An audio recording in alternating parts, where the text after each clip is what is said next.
오늘의 헤드라인 뉴스입니다. 지난 주말 세계적 신평사 무디스가 미국 신용 등급을 강등하자 미증시의 지수 선물이 일제히 하락세를 보였습니다. 미국 신용 등급은 정부 부채와 재정 적자가 급증하면서 미국의 위상이 훼손될 것이라는 이유로 110년 동안 유지했던 최고 등급 자리를 내놓게 됐습니다. 스콧 베선트 미국 재무장관이 교역 규모가 작은 나라들은 지역 단위로 묶어 상호관세 관세율을 조정할 수도 있음을 시사했습니다. 베선트 장관은 CNN과의 인터뷰에서 트럼프 대통령은 만약 선의로 협상하지 않는다면 4월 2일 수준으로 관세율을 다시 인상할 것이라고 경고했다고 전했습니다.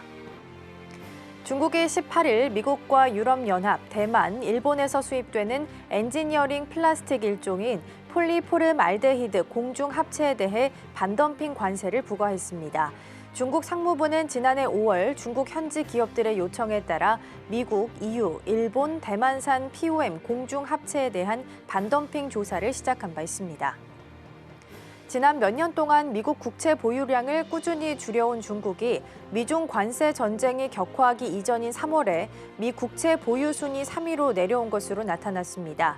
2019년 말 중국을 제치고 미국 국채 최대 보유국이 된 일본이 올해 3월에도 1조 1,300억 달러의 보유량으로 1위를 지켰습니다. 시청자 여러분 안녕하세요. 여러분의 성공 투자를 응원합니다. 출발 증시와이드 1부 시작합니다. 진행의 이가은입니다. 지난주 금요일 뉴욕 증시는 상승하면서 마감했습니다. 소비자 심리 지표가 좀 부진하게 나왔는데요. 소프트 데이터가 부진했음에도 불구하고 유럽과 무역 협상을 시작했다라는 소식에 조금 더 주목을 하는 분위기였습니다. 또 많이 들으셨겠지만 무디스가 미국의 신용 등급을 강등을 시켰습니다. 트리플 A에서 더블 A1으로 강등을 시킨 상황인데요. 베선트 장관은 이에 대해서 이미 후행적인 지표고 예상했던 바다 누가 신경 쓰겠냐 라고 코멘트를 내놨습니다. 이 코멘트가 나오고 나서 리스크 테이킹 심리가 좀 올라가면서 비트코인이 잠시 반등세를 보이기도 했습니다. 실제 월가에서는 이 영향이 좀 미미할 것이다, 단기적일 것에 그칠 것이다 라고 이야기를 하고 있긴 한데요. 실제적으로 시장에서는 어떤 분위기가 형성되게 될지는 조금 더 지켜보셔야 될 것 같습니다. 자, 그럼 먼저 오늘 저희가 준비한 코너 이어서 함께 소개해드리도록 하겠습니다. 오늘 첫 번째 코너로는 빅애플 스탁이 준비되어 있습니다. 트럼프 대통령이 최근 자신을 좀 크게 비판한 한 연예인에게 비판의 목소리를 냈다라고 합니다. 또 은근한 위협성의 발언도 서슴지 않았다라고 하는데요. 관련된 내용 잠시 후에 확인해 보겠고요. 앞서서 말씀드린 것처럼 무디스가 이제 미국의 신용 등급을 강등을 시켰습니다. 이에 따라서 코인 시장에서도 경고등이 켜지는 것은 아닌지 우려가 되고 있습니다. 관련된 내용도 함께 점검해 보시죠. 자, 그럼 출발 증시와이드 1부 본격적으로 시작해 보도록 하겠습니다.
네, 오늘의 첫 번째 코너 빅애플 스탁으로 이어가 보도록 하겠습니다. 오늘 도움 말씀에는 서울경제TV 윤경철 본부장 자리해 주셨습니다. 본부장님 어서 오세요. 네, 안녕하십니까.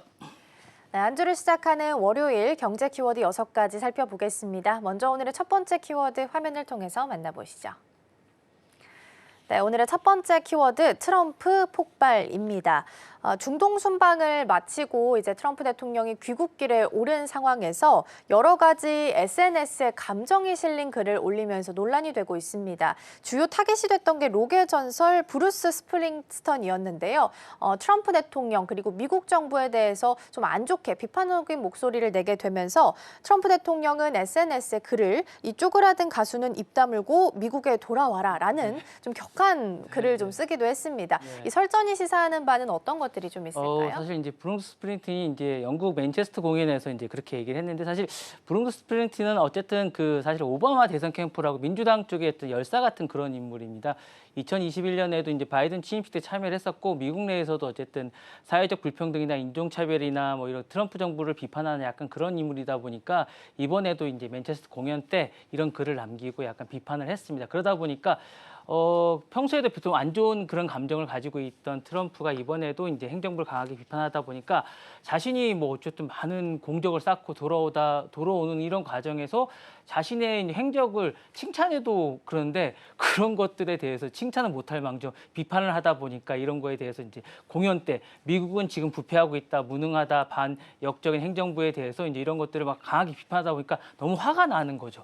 그러다 보니까 쪼그라든 가수는 미국에 들어올 때까지 입 다물어야 된다. 그 다음은 우리는 이제 보게 될 것이다라면서 위협성 발언을 하게 된 거죠. 이제 좀 심하지 않았나라는 생각이 들고 브루스 스프링틴뿐만 아니라 또 다른 가수가 있습니다. 스위프트라고 이제 유명한 가수인데 테일러 스위프트에 대해서도 이제 겨냥에서도 내가 스위프트가 싫다라고 말한 뒤 아무도 그녀를 핫하다고 하지 않는다라는 글을 올리면서 똑같이 이제 얘기를 하는데 테일러 스위프트도 사실은 되게 유명한 가수입니다. 요 가수도 이제 Z세대를 대변할 뿐만 아니라 이제 인스타에 한번 글을 올리면 유권자가 35만 명이나 이제 가입을 하고 지지를 합니다. 그리고 이제 2020년 때도 이제 그 트럼프 1기 때도 이제 대통령을 가리켜서 독재자라고 얘기를 하고 음악계 오바마라고 얘기할 정도로 이제 대선을 이제 좌지우지하고 뭐 이런 거고요. 2024년에도 이제 그 소셜에도 이제 트럼프가 이렇게 얘기를 했습니다.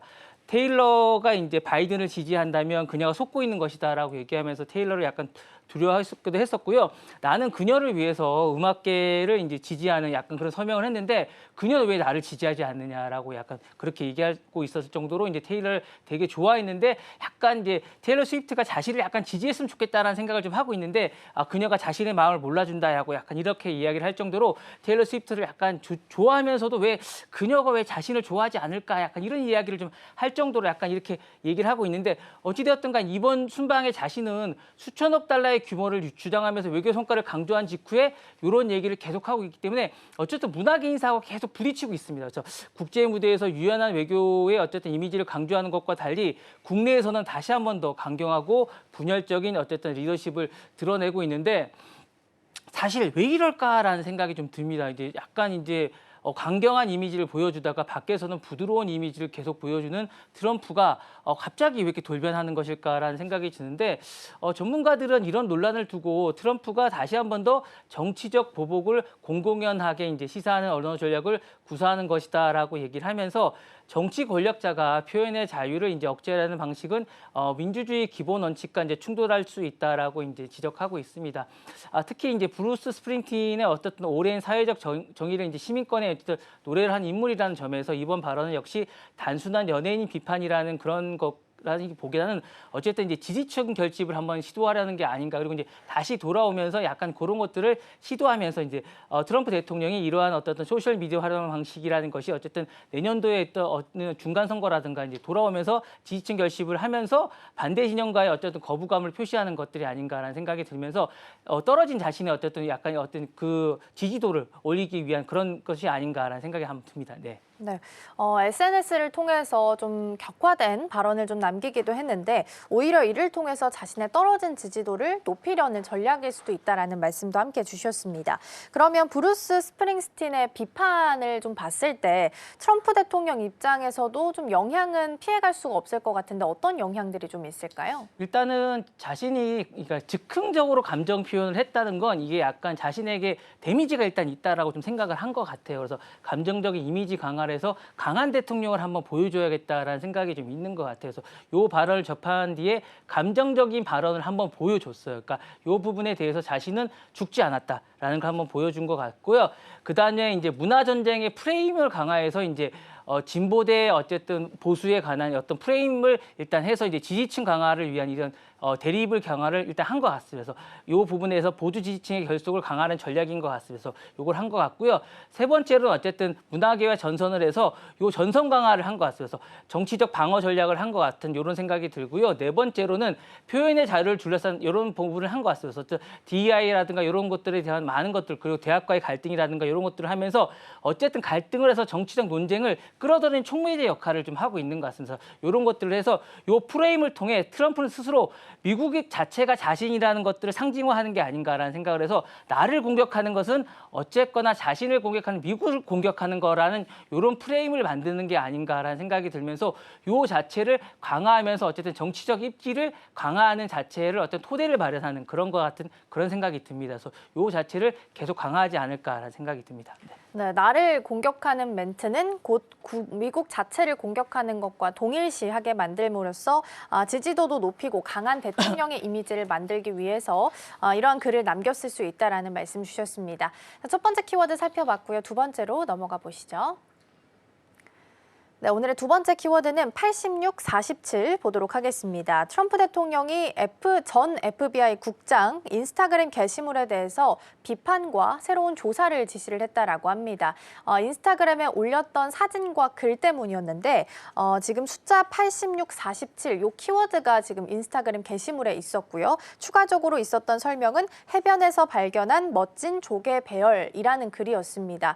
근데 이걸 두고 대통령을 암살한 걸 시사한 것다라는 의미를 좀 담고 있다라고 하는데 이 숫자가 가지고 있는 의미가 어떤 의미길래 이렇게까지 확대 해석을 해야 하는 건가요? 일단 이 제임스 코미라는 인물에 대해서 먼저 좀 봐야 될 것 같은 게 제임스 코미라는 인물이 뭐냐면 예전에 이제 이 코미라는 인물이 과거에 FBI 일대 러시아 공모 관계를 캠프와 공모 관계를 조사해서 트럼프를 약간 곤란하게 했어요. 제1대 때. 그래서 이제 트럼프가 약간 앙심을 품고 있다는 사실을 먼저 암시하고 이제 알고 계셔야 돼요. 그래서 일단 이 부분 때문에 이번에 어쨌든 이 부분에 대해서 이제 뭔가의 해를 좀 끼쳐야겠다는 생각을 갖고 있는 생각에 요 사진이 나온 거예요. 그래서 요 사진이 뭔가 자신을 해를 하려고 이제 암살을 하려고 하는 게 아닌가라는 생각이 있는데 86이라는 건 뭔가 이제 안 좋은 숫자입니다. 그래서 재고 없음이라고 이제 식당용에서 했는데 이게 재고가 없다는 건 뭔가를 없애겠다는 의미를 좀 갖고 있습니다. 그래서 암살이라 뜻이라는 게 이제 약간 과도한 거라는 것도 있지만 군사 용어나 범죄 의무로 해석하면 죽이다, 제거하다 이런 것도 있습니다. 그러다 보니까 미국에서 식당에서는 품절이나 퇴출이라는 의미로 쓰이지만 이런 의미로도 많이 쓰인다라고도 얘기를 합니다. 그러다 보니까 이런 게 아닌가라고 하고 있고 이래서 이제 자신이 알고 있는 어쨌든 국토안보부인 크리스탄 노엠이라든가 국가정보국장 툴시 게버너에게 공식 조사를 착수했습니다. 그래서 조사를 하고 있고요. 그다음에 47이라고 또 이게 남겼습니다. 그래서 조개 껍질에다가 86과 47이라는 걸 하는데 이 47이라는 게 또 공교롭게 지금 47대 대통령이거든요. 그러니까 86은 제거하라, 47은 47대 대통령이 자신을 제거하라.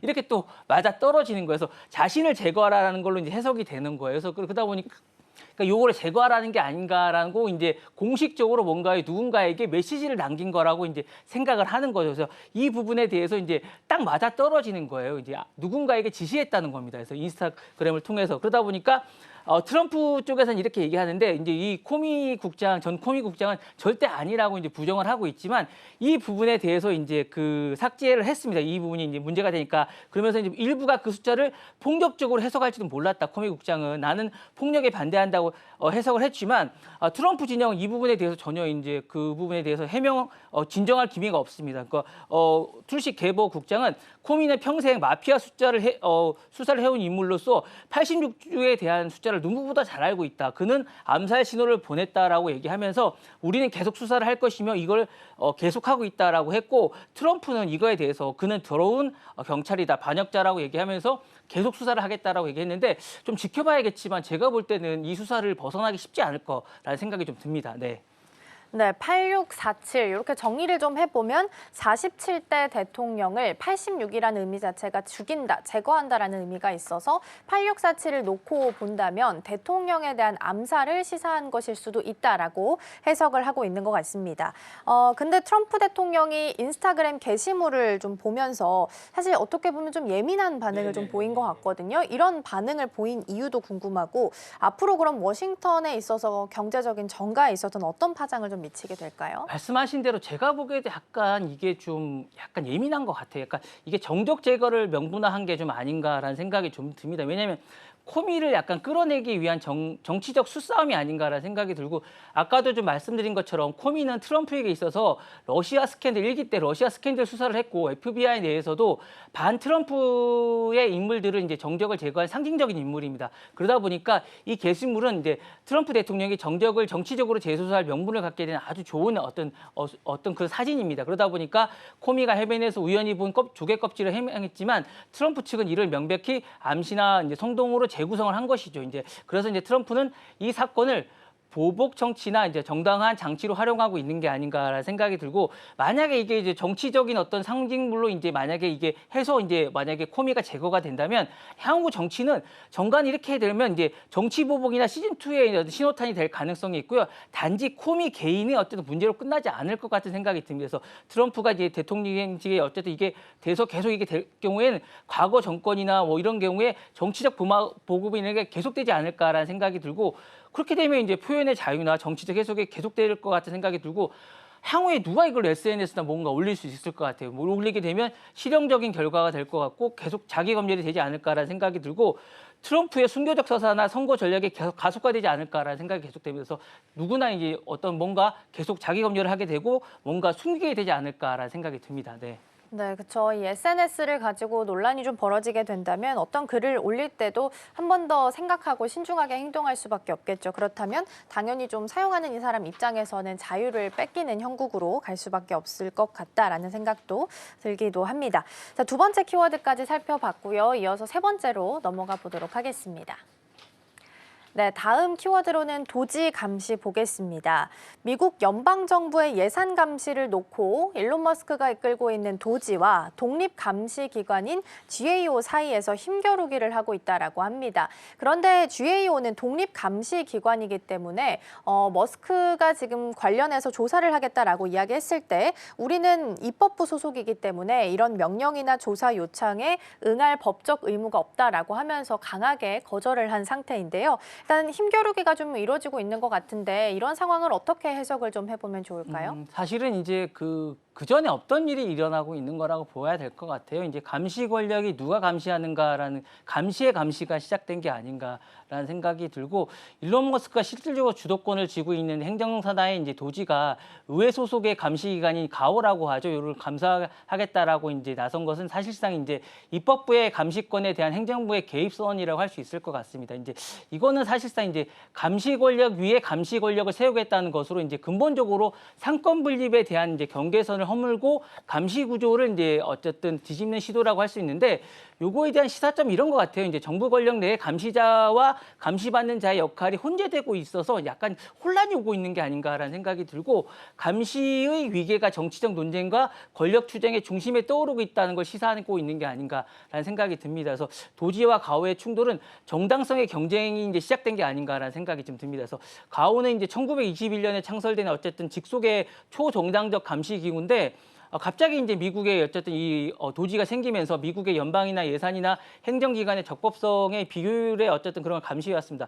반면에 도지는 어쨌든 머스크의 정부가 만든 행정부 산하의 기술의 어쨌든 신설 기구인데 민간의 CEO들로 어쨌든 대거 참여하면서 이제 머스크의 힘을 받으면서 약간 최근에 이제 떠오르고 있습니다. 요 기술 기관이 기술 관료의 효율화로 감시하겠다는 의도를 갖고 있는데 이들의 어쨌든 충돌이 되고 있는 거는 이제 단순한 갈등이 아닌 거라고 이제 생각이 들어요. 그래서 전통적인 의회 기반의 공공성과 미술의 민간 주도의 어쨌든 이 테크노의 어쨌든 기술의 효율성이 철학적 대립 구조가 하고 있으면서 약간 제가 볼 때 도지 쪽이 약간 오버하는 게 아닌가라는 생각이 조금 들고 있고요.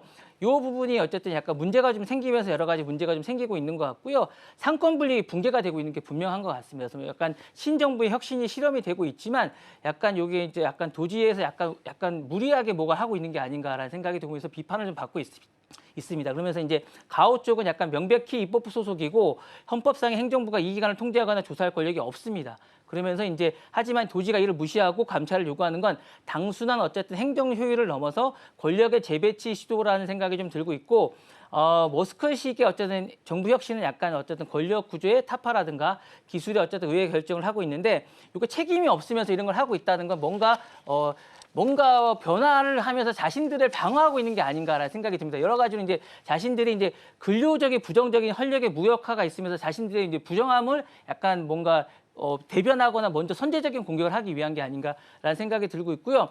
계속 이렇게 하다 보면 이게 어쨌든 헌법적인 권한 다툼으로 있고 나중에 대법원에 이런 것들을 뭔가 나중에 해야 되지 않을까라는 생각이 들고 누구의 권력을 검시할 것인가라는 문제가 좀 생기지 않을까라는 생각이 들면서 이게 나중에 하다면 이게 상권 분립의 논쟁이 계속 생길 것 같고요. 나중에는 이게 문제가 계속 발생하지 않을까라는 생각이 듭니다. 그래서 이게 입법부의 권력이 약화될 수밖에 없는 이런 문제가 나중에 발생할 것 같은 그런 생각이 듭니다. 네.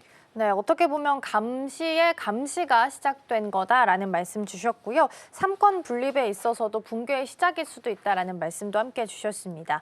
두 기관이 어쨌든 힘겨루기를 하면서 충돌이 벌어지고 있는 상황인데 미국 정치에 있어서도 영향을 좀 줄 수밖에 없을 것 같습니다. 특히나 이제 입법부 소속이고 또 독립 감시 기관이라는 부분을 고려해 봤을 때는 사실 그냥 둬야 맞는 거긴 한 것 같거든요. 그래서 미국 정치에 미치는 영향은 어떤 것들이 좀 있을까요? 이게 사실은 혁신이라는 어떤 미명하에 뭔가 그동안 잘 지켜왔던 원칙이나 이런 것들이 다 뭉개지고 있는데 사실은 상권 분립에 대한 말씀하신 대로 도전이 일어나고 있는 것 같고요. 이는 행정부와 입법부의 독립성을 이제 어쨌든 침해하려는 시도인 것 같고 도전으로 간주되고 있는 것 같습니다. 그리고 이제 두 번째로는 감시 권한의 재정의와 이제 사실은 권력 투쟁이라고 봐야 될 것 같아요. 여러 가지로 이제 감시 체제를 한다는 그리고 약간 혁신이라는 이름하에 한계를 두려는 권력 투쟁이라고 하는 것 같고 그 도전이 여러 가지로 이제 재정립되고 있는 게 아닌가라는 생각이 들고요.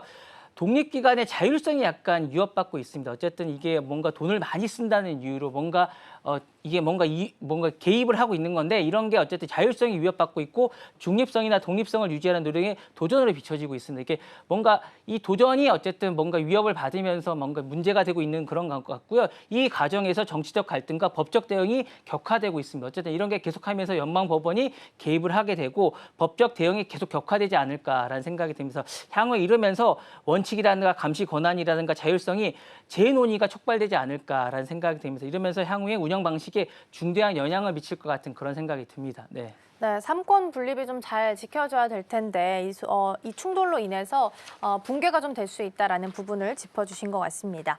자, 세 번째 키워드까지 잘 들어봤고요. 네 번째로 넘어가 보시죠. 네, 다음 키워드는 4조 달러 투자 유치 보도록 하겠습니다. 트럼프 대통령이 이제 중동 순방 일정을 마무리를 하고 돌아왔습니다. 사우디랑 카타르에서는 빅딜 소식도 가지고 오기는 했는데요. 전체 이제 4조 달러 규모의 투자 이야기가 나왔는데 사실 이 규모가 좀 과장됐다라는 이야기들도 있어서 이걸 어떻게 해석을 좀 해보면 좋을까요? 일단은 원래 이제 이분이 쇼를 잘 하시잖아요. 약간 그런 게 이번에는 좀 본 게 아닌가라는 생각이 있는데 외교 성과의 정치적 포장이 일단 많이 돼 있는 듯한 느낌이에요. 그러니까 트럼프 대통령이 이번 순방을 통해서 경제 대통령의 이미지를 좀 한 것 같아요. 왜냐하면 이번에 보면 경제나 이런 것들이 많이 떨어졌다고 역대 대통령 중에 경제 성과나 이런 것들이 많이 떨어졌다고 이제 평가를 받았기 때문에 이런 것들을 부각시키고자 이제 규모를 약간 부풀렸다는 평가가 많이 있어요. 그래서 투자 규모나 계약 금액이 과장됨으로써 자신의 어쨌든 외교 무대에서 미국의 경제적 이익을 극대화하는 어쨌든 지도자로서의 메시지를 강조하려고 했는데 그러나 사실은 어쨌든 수치가 정치적 홍보나 과장됐다는 비판을 좀 어렵다라는 생각이 좀 듭니다. 그리고 이제 두 번째로는 중동 국가들과의 전략적 동맹을 약간 강화한 시도가 좀 있는 것 같습니다. 그래서 어쨌든 발표된 대규모 투자 약속은 단순한 경제 협력이나 이런 것보다는 지정학적이라든가 안보 연대에 연결돼 있다라고 할 수 있을 것 같고요. 어쨌든 경제적 쇼케이스나 이런 발표는 내부적으로 정치적 입지를 강화하고 지지층 결집용 메시지인 듯한 느낌도 많이 듭니다. 그러니까 제조업 일자리나 창출이나 이런 것들을 그러니까 이런 거 많은 것들이 이런 것 같아요. 그러니까 공장들을 좀 많이 가지고 오겠다라는 생각을 좀 많이 하는 것 같습니다. 리쇼어링 정책도 좀 있는 것 같아요. 그래서 뭐 보잉이라든가 뭐 애플이라든가 이런 것들을 많이 공장을 안으로 짓겠다라는 것들이 좀 많이 있으면서 이런 것들을 하면서 어쨌든 지지층 결집이나 일자리 창출을 많이 하겠다라는 생각을 가지면서 경제적 외교의 어떤 쇼케이스도 많이 있고요. 국제적인 신뢰도나 협상력에 대한 건 다만 이런 게 좀 있는 것 같습니다. 그래서 반복된 수치 왜곡이라든가 현실과 괴리 있는 이런 것들이 있으면서 약간 신뢰도가 많이 떨어지면서 약간 공신력에 타격을 줄 수 있는 게 아닌가라는 생각이 들면서 이런 게 좀 있는 것 같아서 전체적으로는 성과 중심의 이런 게 많이 있으면서 실질적으로 외교 결과보다는 정치적 효과나 극대화를 높이는 계산된 어떤 메시지가 아닌가라는 생각이 듭니다. 네. 네, 어떻게 보면 수치 자체만 놓고 봤을 때도 계산된 메시지나 조금 더 과장된 쇼일 수도 있다라는 말씀 주셨습니다. 어쨌든 사우디랑 카타르에서는 빅딜 소식을 들고 온 상황이라서 앞으로 추가적인 경제에 있어서는 발전이 좀 기대가 되는 상황이긴 한데요. 트럼프의 중동 순방을 놓고 봤을 때 미국 경제에 미치는 좀 장기적인 영향을 보면 어떤 것들이 좀 있을까요? 중동하고는 어쨌든 이게 보면 지속적인 협약 이행 시는 어떤 수출 수요나 이런 것들이 고용 안정화가 좀 될 것 같아요. 그리고 이제 에너지나 이번에 이제 에너지가 특히 AI 쪽에 많이 있으면서 안보나 달러 패권이나 이런 거 특히 강달러 약세 강세가 계속되지 않을까라는 생각이 좀 듭니다. 그래서 이런 게 있고 근데 이제 이게 수치가 너무 수치가 높아요. 제가 볼 때도 너무 이게 너무 높아요. 그래서 이제 수치 과장이나 실제 이행가에 될지 않을까. 물론 사람들이 이렇게 망각의 동물이라고 하지만 이게 나중에 이제 기대 이행이나 실패 시 미국 내 제조업이나 금융시장에 반작용이 분명히 있을 거거든요. 이걸 고려해야 될 것 같고 그 다음에 이제 중동의 지정학적 리스크나 경제의 간접 타격 가능성도 좀 있을 것 같습니다. 일단 어쨌든 트럼프가 친중동 외교나 이란, 중동 등 타 세력과 이제 갈등이 있을 분명하거든요. 이게 어쨌든 작용이 있으면 반작용이 있기 때문에 영내 분쟁 가능성이 있기 때문에 이걸 어떻게 조절할지에 대해서도 이제 어쨌든 외교 성과나 이런 것들에 대해서 나중에 영향이 어떻게 작용할지도 이제 지켜봐야 될 게 아닌가라는 생각이 듭니다. 그래서 요게 어쨌든 잠재적 리스크가 작용할 것이기 때문에 요게 어쨌든 투자 과장이나 실질 이행이나 불확실성이 향후에 어쨌든 지켜봐야 될 요인이 아닌가라는 생각이 듭니다. 네. 네, 중동 순방과 관련해서 빅딜 소식까지 같이 점검을 좀 해봤습니다. 자, 네 번째 키워드 마무리하고 다섯 번째로 넘어가 보시죠. 네, 다섯 번째 키워드는 트럼프 애플 경고 보도록 하겠습니다. 미중 무역 협상이 잘 좀 되고 있다라는 이야기가 나오면서 화해 무드가 만들어지고는 있지만 또 중간중간 좀 서로를 견제하는 기사들도 나오고 있긴 합니다. 애플은 이제 AI 서비스에 있어서 약간 뒤처지고 있다라는 평가를 받았던 기업 중 하나인데 최근에는 중국 내 아이폰에 인공지능 서비스를 좀 도입하겠다라고 하면서 알리바바와 협력을 추진하겠다라는 소식을 전하기도 했습니다. 그래서 트럼프와 의회는 그렇게 되면 중국 쪽에 데이터가 넘어갈 수도 있고 데이터 노출이나 검열 강화로 좀 이어질 수 있기 때문에 우려된다라는 입장을 표명한 바가 있습니다. 그래서 트럼프 행정부가 알리바바를 미국 기업의 거래 금지 리스트에 올리는 방안도 같이 고민하고 있다라는 기사도 같이 보도가 됐었는데요. 일단 이런 사안들이 좀 시사하는 바는 어떤 것들이 있을까요? 늘 그렇지만 AI가 이제 과거에 이제 핵과 비슷하다라고 늘 말씀을 드렸는데 AI가 그냥 단순한 기술이 아니라 지정학적 무기가 됐다라고 보셔야 될 것 같아요. 그래서 AI가 단순한 이제 중국과 그 교역에서 이제 조심하라는 메시지인 것 같습니다. 그래서 AI가 단순한 기능이 아니라 정보와 권력을 통제력을 가진 수단이기 때문에 애플의 움직임도 마찬가지입니다. 이제 기술이 이전은 단순한 알리바바나 중국 정부나 군사 기술과 연결고리를 자극한 셈이기 때문에 의회나 이제 행정부도 이제 이거를 유심히 보고 있다는 얘기죠. 그래서 애플에게 경고하는 메시지가 아닌가라는 생각이 들고요. 애플이 약간 어떻게 보면 글로벌 중립을 좋게 말하는 글로벌 중립인데 선을 정확하게 이제 밝히라는 거예요. 전략이 더 이상 통하지 않는다는 겁니다.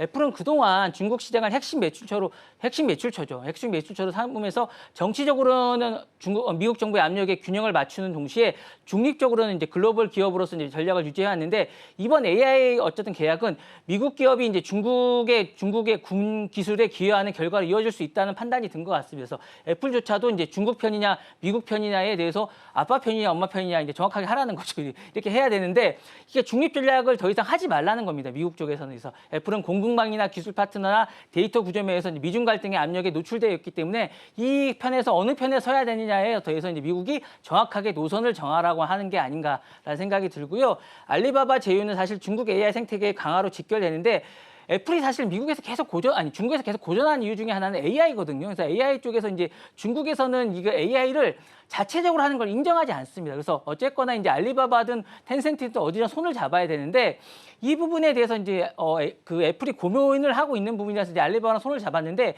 이게 딜레마입니다.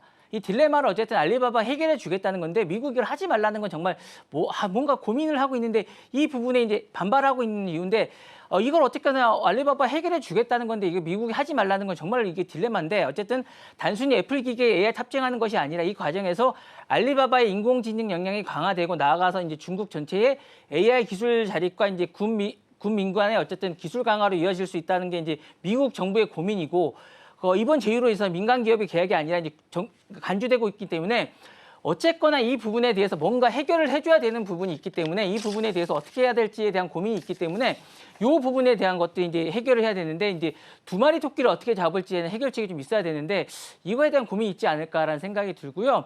알리바바 제재 검토는 이제 미중의 철회 장막이 본격화되는 게 아닌가라는 생각이 드는데 어쨌거나 이거는 좀 기다려봐야 되지 않을까. 어쨌든 그 트럼프와 이제 시진핑 주석이 뭔가 두 사람이 이제 해결을 좀 하면 이게 해결되지 않을까라는 생각이 듭니다. 그래서 미국 행정부와 이제 거래 제한 리스트에 오른 거가 검토 중이라는데 하웨이식의 제재가 이제 계속되면 이게 좀 어렵지 않을까라는 생각도 듭니다. 그래서 이게 상호 차단이 되고 독립적인 어쨌든 진화 경로가 분리되는 구조이기 때문에 향후에 좀 더 이제 이것이 이제 선택에 강요받고 있기 때문에 좀 더 지켜봐야 되지 않을까라는 생각이 듭니다. 네.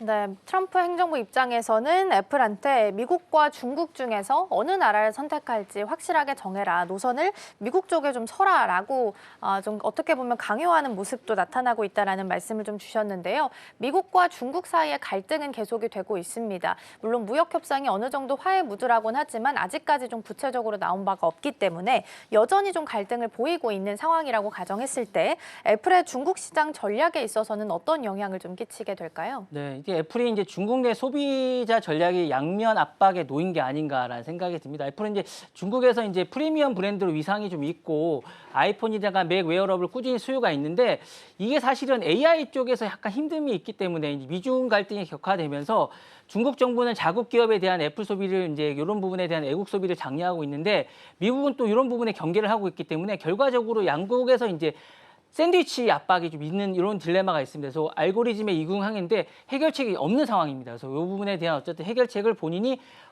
압박에 놓이면서 어떻게 해야 될지 딜레마에 빠져 있기 때문에 어쨌든 힘겨움 속에서 있기 때문에 어쨌든 이런 상황 속에서 최근에 5위까지 떨어졌습니다. 그래서 이 부분의 해결책을 어떻게 해결해야 될지를 고민하고 있는 상황이라 점점 더 힘들어지지 않을까라는 생각이 있고 그러다 보니까 이제 공급망 개편에서 이제 탈중국이 가속화되고 있지 않나 이런 생각이 듭니다. 그래서 조립 면에서 애플은 이미 인도나 베트남이나 이런 데 이전을 하고 있고 협력사도 다 탈중국을 하고 있는 상황입니다. 폭스콘도 최근에 인도로 다 벗어나고 있고 펜트론도 중국으로 이제 공장을 이전하고 있는 상황입니다. 그런 상황에서 이제 중국 내 AI도 이제 제한되고 있는 거 아닌가라는 생각도 들고 제품 차별화든가 사용자도 격차가 이제 발생하고 있습니다. 그래서 이런 상황에서 글로벌 버전이나 성능도 차별화를 초월하고 있는 상황에서 중국과의 문제를 어떻게 해결할지에 대한 부분은 아무래도 제가 볼 때는 턴키로 해결해야 되지 않을까라는 생각이 들어서 이 부분은 좀 더 시간을 가지고 해결해야 되지 않을까라는 생각이고 정치 리스크의 이 사업화가 기업의 지정학적으로 경영해야 되는 시대가 온 게 아닌가라는 생각이 들어서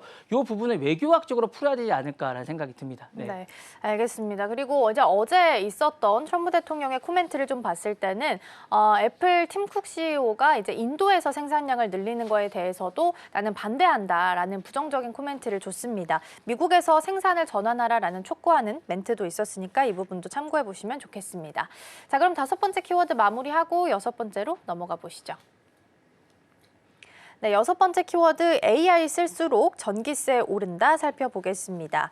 미국에서 일반 가정이랑 소상공인의 전기요금이 계속해서 오르고 있다라고 합니다. 그런데 그 배경으로 봤을 때는 AI 데이터 센터나 대규모 전력 사용이 그 예로 좀 이야기가 나오고 있는 상황인데요. 맥킨지 보고서를 봤을 때는 일반 이제 사용하는 소비자들이 대규모 인프라 비용을 전가를 좀 받아서 내고 있다라는 시각들도 좀 제기가 되고 있어서 이런 내용들이 포함하고 있는 건 어떤 것들이 좀 있을까요? 이제 AI 빅테크가 새로운 전기 소수자 엘리트가 되어가고 있는 이런 겁니다. 사실은 문제는 이들 대형 수요자가 자신의 사용하는 전기 인프라 구축 비용을 전액 부담하지 않는 게 이제 문제인 것 같습니다. 이제 AI 산업이 고도화되면서 이제 가계 소상공인 전기세 형태가 간접 세금을 부담하는 구조가 되는 게 문제가 아닌가라는 생각이고요. 첫 번째 이게 제일 큰 문제인 것 같습니다. 그리고 전기 요금이 더 이상 순수한 에너지 문제가 아니라는 거죠. 산업 전체의 문제가 되고 있다는 겁니다. 그래서 정부나 지자체가 유치 경쟁이나 산업 무대가 결국 공공요금 구조가 왜곡을 초래하고 있다는 거죠. 이제 데이터 센터나 지역의 일자리가 세수에는 도움이 되지만 결과적으로는 이게 일반 세금이 더 요금을 이제 보조금을 대고 있는 이런 형태가 사실은 이제 문제가 되고 있다는 거고 에너지 정의가 다시 정치 이슈로 이제 부상을 되고 있다는 겁니다. 그래서 나는 월세 내듯 전기세를 내는데 구글과 마이크로소프트는 할인을 왜 받는가? 이런 게 이제 문제가 되고 있는 거죠. 그러니까 기술 산업에서 이제 반감이나 이런 것들이 정치적 반응으로 이어질 수 있다라는 생각이 되는 거고 이런 거에 결국에는 이제 빅테크들에 대한 어쨌든 반감이 되고 이런 것들이 별로 좋은 감정이 안 되는 거죠. 이러면서 이제 공공요금 체계에 대한 재설계가 필요하다는 얘기가 다 나오고 있습니다. 그래서 디지털 공공요금에 대한 논의가 확산이 되고 있다라는 생각이 들고요. 결국 이런 것들이 디지털 고수익에 대한 추가 부담제나 전력요금에 대한 국가 의제로 다시 떠오르고 있는 게 아닌가라는 생각이 듭니다. 그래서 디지털화에 대한 그림자 비용을 누가 감당할 것인가는 근본적인 사회적 논쟁이 다시 떠오르고 있는 이런 시점이 아닌가라는 생각이 듭니다. 네. 네, 특히나 최근에는 이제 AI 챗봇처럼 많이 사용하는 사용자 수가 많이 늘어나고 있는 상황이기 때문에 이에 대한 전기세 부담은 시간이 흐를수록 더 높아질 수밖에 없는 구조로 흘러가고 있습니다. 그리고 특히나 데이터 센터나 대형 공장들이 전기요금 인상을 좀 받았을 때 미치는 영향들은 어떤 것들이 좀 있을까요? 그러니까 초대형 수요가 이제 전력 인프라나 이런 걸 확장을 좀 유도하는 것 같아요. 이로 인해서 이제 어쨌든 기존 인프라라든가 이런 것들이 전례 없이 빠른 속도로 확충되어야 하지 않을까라는 생각이 들고요. 이로 인해서 인프라 확장은 대부분 요금 구조상 일반 소비자에게 전가됩니다. 그래서 이런 것들에 대한 것들이 좀 있어야 될 것 같고요. 대기업은 할인받고 이제 가정은 전가된다라는 게 이제 요금 왜곡 효과가 좀 있는 것 같습니다. 이런 것들은 이제 요금 단가는 낮지만 총 인프라 요금 급증하고 그 차익을 누가 메우는가라고 하면 이런 것들은 일반 소비자다라고 할 수 있을 것 같고요. 피크 요금 상승으로 이제 전기 요금이 이제 불안정한 게 증가되지 않을까라는 생각이 듭니다. 이 경우에는 유틸리티 회사라든가 예비 확보라든가 유지 비용 같은 게 없고 이는 곧 전력 상승이 되면서 전기요금 인상 요금으로 연결되지 않을까라는 생각이 듭니다. 그리고 이제 에너지 자원이라든가 심화되고 재생에너지 가격도 동반 상승되지 않을까라는 이런 것들이 발생하지 않을까라는 생각이 듭니다. 네, 그럼 가장 크게 본다면 비용에 대한 문제를 좀 제시를 해주신 것 같습니다. 특히나 이제 곧 또 여름이 다가오고 있기 때문에 이 시기를 지나면서 어떻게 해결이 될지도 좀 지켜보시면 좋겠습니다. 자, 오늘 6가지 경제 키워드 살펴봤고요. 본부장님과는 여기서 인사 나누겠습니다. 오늘 말씀 고맙습니다. 감사합니다.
오늘 아침 빼놓을 수 없는 암호화폐 소식 전해드립니다. 5월 들어 비트코인의 시장 점유율이 하락하면서 알트코인 시장이 새로운 상승 국면에 접어들 가능성이 커지고 있다는 전망이 나왔습니다. 현지 시간 15일 코인데스크에 따르면 블록체인 분석 플랫폼 알프렉탈의 조아우 웨드슨 CEO는 오는 6월부터 본격적인 알트 시즌이 시작될 것이라고 밝혔습니다. 실제로 비트코인의 시장 지배력은 일주일 만에 65%에서 62%로 하락하며 5개월간의 상승세에 제동이 걸렸고 같은 기간 전체 암호화폐 시가총액은 4,031조 원에서 4,500조 원으로 증가했습니다. 이는 투자자들의 관심이 비트코인에서 알트코인으로 옮겨가고 있음을 시사하는데요. 웨드슨 CEO는 자신이 개발한 알트코인 지수 기준으로 최근 60일 동안 분석한 57개 알트코인 중 37개가 비트코인보다 높은 수익률을 기록했다고 설명했습니다. 그는 이미 많은 알트코인이 바닥을 찍은 만큼 향후 더 큰 하락 가능성은 낮다고 평가했는데요. 다만 여전히 시장 전반을 보면 비트코인 시즌이라는 분석도 공존하는 상황입니다. 이처럼 알트코인과 비트코인의 힘겨루기 속에서 시장의 흐름이 어떻게 변화할지 관심이 모아지고 있습니다. 코인 시장에 다시 한번 주목할 만한 대형 자금 이동이 포착됐습니다. 현지 시간 5월 16일 블록체인 분석업체 웨이럴럿에 따르면 1억 4,430만 개의 XRP, 우리 돈으로 약 3억 5천만 달러 상당의 대규모 이체가 두 건에 걸쳐 이뤄졌습니다. 처음엔 익명의 고래 지갑으로 포착됐지만 이후 리플과 크립토닷컴이 각각 보낸 것으로 확인됐습니다. 다만 이 XRP는 거래소가 아닌 익명 주소로 이동돼 그 배경에 시장에 관심이 집중되고 있습니다. 한편 리플은 자사의 스테이블 코인 리플 USD의 소각도 진행 중인데요. 지난 4월 신규 발행을 중단한 뒤 이달 14일에도 수백만 단위를 소각했습니다. 이번 XRP 대량 이동은 최근 하락세를 보이던 XRP가 반등하는 시점에 겹쳐 이뤄졌기 때문에 매도 가능성 혹은 유동성 확대 전략 등 다양한 해석이 나오고 있습니다. 특히 현물 ETF 승인 기대감과 맞물리며 리플의 전략이 향후 시장 흐름에 어떤 영향을 줄지 주목됩니다. 미국 암호화폐 시장의 중요한 전환점이 될 수 있는 지니어스 법안이 상원에서 본격적인 입법 절차에 돌입했습니다. 현지 시간 5월 15일 상원 다수당 지도자인 존 투운 의원은 법안의 클로처 투표를 19일로 공식 신청했는데요. 이는 반복된 논의를 종결하고 법안을 본회의에 상정하기 위한 마지막 단계입니다. 지니어스 법안은 디지털 자산과 관련된 규제를 강화하는 내용으로 기술 기업과 금융자산에 대한 감독 확대, 소비자 보호 조치, 그리고 일론 머스크 등 주요 인사에 대한 감시 강화 방안까지 포함하고 있습니다. 특히 연준의 감독 아래 대형 스테이블 코인 발행사를 규제하고 모든 스테이블 코인은 미국 달러나 국채로 완전히 담보돼야 한다는 조건이 명시됐습니다. 이번 법안이 통과되면 디지털 자산 시장에 제도적 기반이 마련됨과 동시에 이 규제의 명확성이 커질 것으로 보이는데요. 이 하원에서 통과된 스테이블 법안과 함께 향후 미국 내 암호화폐 정책의 방향을 가늠할 중요한 잣대가 될 전망입니다. 이더리움이 최근 대규모 팩트라 업그레이드를 마쳤지만 가격 하락과 개발자 이탈이 이어지며 쉽지 않은 시기를 보내고 있습니다. 이런 상황 속에서도 이더리움 지지자들은 기술적 강점을 내세우며 반격에 나섰는데요. 16일 코인데스크에 따르면 EY의 폴 브로디와 이더리움 재단의 조시 스타크는 이더리움의 근본적인 강점은 여전하다며 특히 레이어2 기술을 통해 거래 수수료 절감과 확장성 확보에 성공했다고 강조했습니다. 최근에는 아야 미야구치 전 이더리움 재단 이사가 사임하고 조직 개편이 진행되면서 새로운 리더십이 이더리움의 전략적 방향을 이끌 것이라는 기대도 나오고 있습니다. 다만 일부에서는 레이어2 전략이 보안 리스크와 네트워크 단절을 초래할 수 있다는 우려도 제기되고 있는데요. 이에 대해 브로디는 이더리움은 끊임없이 문제를 해결하며 발전하는 생태계라고 말했습니다. 스타크는 비트코인이 단순한 가치 저장 수단이라면 이더리움은 훨씬 더 복합적인 가치 제한을 갖고 있다며 시간이 지나면 시장이 이더리움의 진가를 인정하게 될 것이라고 덧붙였습니다. 미국 비트코인 업계에 새로운 경쟁 구도가 등장했습니다. 에릭 트럼프는 최근 컨센서스 2025 행사에서 새로운 비트코인 채굴 기업 아메리칸 비트코인을 공개하며 마이크로 스트래티지와의 본격적인 경쟁을 예고했습니다. 그는 효율적이고 저비용의 자체 채굴 전략을 통해 비트코인을 축적하겠다는 계획을 밝혔는데요. OTC 매수보다는 직접 채굴에 집중해 향후 시장을 주도하겠다는 포부를 드러냈습니다. 아메리칸 비트코인은 지난 3월 채굴 기업 허트에잇과 함께 설립됐으며 향후 비트코인을 37,000에서 38,000달러 수준의 낮은 비용으로 채굴해 10만 달러 이상의 시장 가격에 매수하는 다른 기업과 차별화를 꾀하겠다는 전략입니다. 현재 마이크로 스트래티지는 56만 8천 개 이상의 비트코인을 보유하고 있지만 에릭 트럼프는 이를 넘어설 것을 목표로 하고 있습니다. 단 약 600억 달러에 달하는 투자 여력이 필요한 상황인데요. 한편 트럼프 일가의 암호화폐 사업은 최근 사기 및 이해 충돌 논란으로 미 하원 조사를 받고 있어 향후 전개에도 관심이 쏠리고 있습니다. 코인베이스에서 발생한 개인정보 유출 사고가 점점 더 커지고 있습니다. 이번 해킹으로 유명 벤처 캐피털 세콰이어 캐피털의 매니징 파트너인 로엘로프 보타의 계정 정보도 유출된 것으로 확인됐습니다. 보타는 월가에서도 손꼽히는 큰손 투자자로 그의 순자산은 수억 달러에 이를 것으로 추정되는데요. 코인베이스는 피해자가 전체 이용자 중 1% 미만이라고 밝혔지만 실제 유출된 인물들이 알려지며 파장이 확산되는 모습입니다.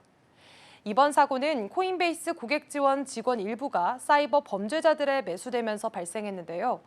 해커들은 고객 정보를 빼낸 뒤 2천만 달러를 요구했지만 코인베이스는 협박에 응하지 않았습니다.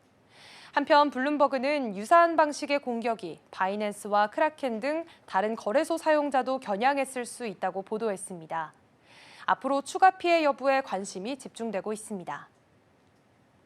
트럼프 미국 대통령의 둘째 아들 에릭 트럼프의 이름을 도용한 가짜 밈코인이 대규모 러그풀, 즉 먹튀 사기를 벌인 사실이 알려졌습니다. 현지 시간 16일 비인 크립토에 따르면 해당 토큰은 시가총액이 무려 1억 6천만 달러, 우리 돈으로 약 2,240억 원까지 치솟았다가 단 하루 만에 3만 달러, 4,200만 원 수준으로 폭락했습니다. 발행자는 이미 앞서 세 차례 토큰을 만들려다 실패했고 네 번째 시도에서 대규모 수익을 챙기고 사라졌습니다. 온체인 분석업체 버블맵스는 거래 초반부터 러그풀이 임박했다고 경고했지만 실제로 몇 시간 뒤 경고대로 사기가 발생했는데요.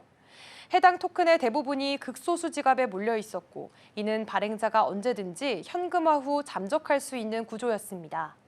이 사기 코인은 트럼프 대통령이 직접 출시한 공식 밈코인 트럼프의 인기를 악용한 가짜 토큰으로 과거 베런, 멜라니아 코인들과 유사한 수법이었습니다. 전문가들은 반복되는 러그풀 피해가 암호화폐 시장 전반에 신뢰를 떨어뜨릴 수 있다고 경고하고 있습니다. 5월 17일 리플과 미국 증권거래위원회 간의 소송이 또다시 새로운 국면을 맞았습니다. 코인게이프에 따르면 이번엔 존 디튼 변호사가 새로운 판결을 위해 필요한 조건을 구체적으로 제시했는데요. 그는 SEC가 XRP를 증권으로 본 주장이 잘못됐다는 점을 인정하고 리플의 XRP 판매가 피해를 초래하지 않았다는 점을 스스로 밝히지 않으면 판결 수정은 어려울 것이라고 밝혔습니다. SEC는 최근 리플에 대한 금지 명령을 해제하고 민사벌금도 5천만 달러 감액하자고 요청했지만 토레스 판사는 절차적 문제로 이를 기각했는데요. 법률 전문가들은 새로운 판결을 얻으려면 SEC가 공식 진술서와 함께 이전 유사 사례들을 정리한 25페이지 분량의 모션을 다시 제출해야 한다고 분석했습니다. 한편 XRP 가격은 이번 이슈 이후 4% 이상 급락해 현재 약 2.35달러 선에서 거래되고 있으며 투자 심리가 흔들리고 있는 모습도 보이고 있습니다. 향후 리플과 SEC가 어떤 전략으로 대응할지 또 판결의 향방이 어떻게 전개될지 투자자들의 관심이 쏠리고 있습니다. 지금까지 코인 뉴스였습니다.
전일장 이슈와 오늘장 분위기 짚어보겠습니다. 스탁포인트 시간입니다. SCB 황민혁 전문가와 함께합니다. 어서 오세요. 네, 안녕하십니까.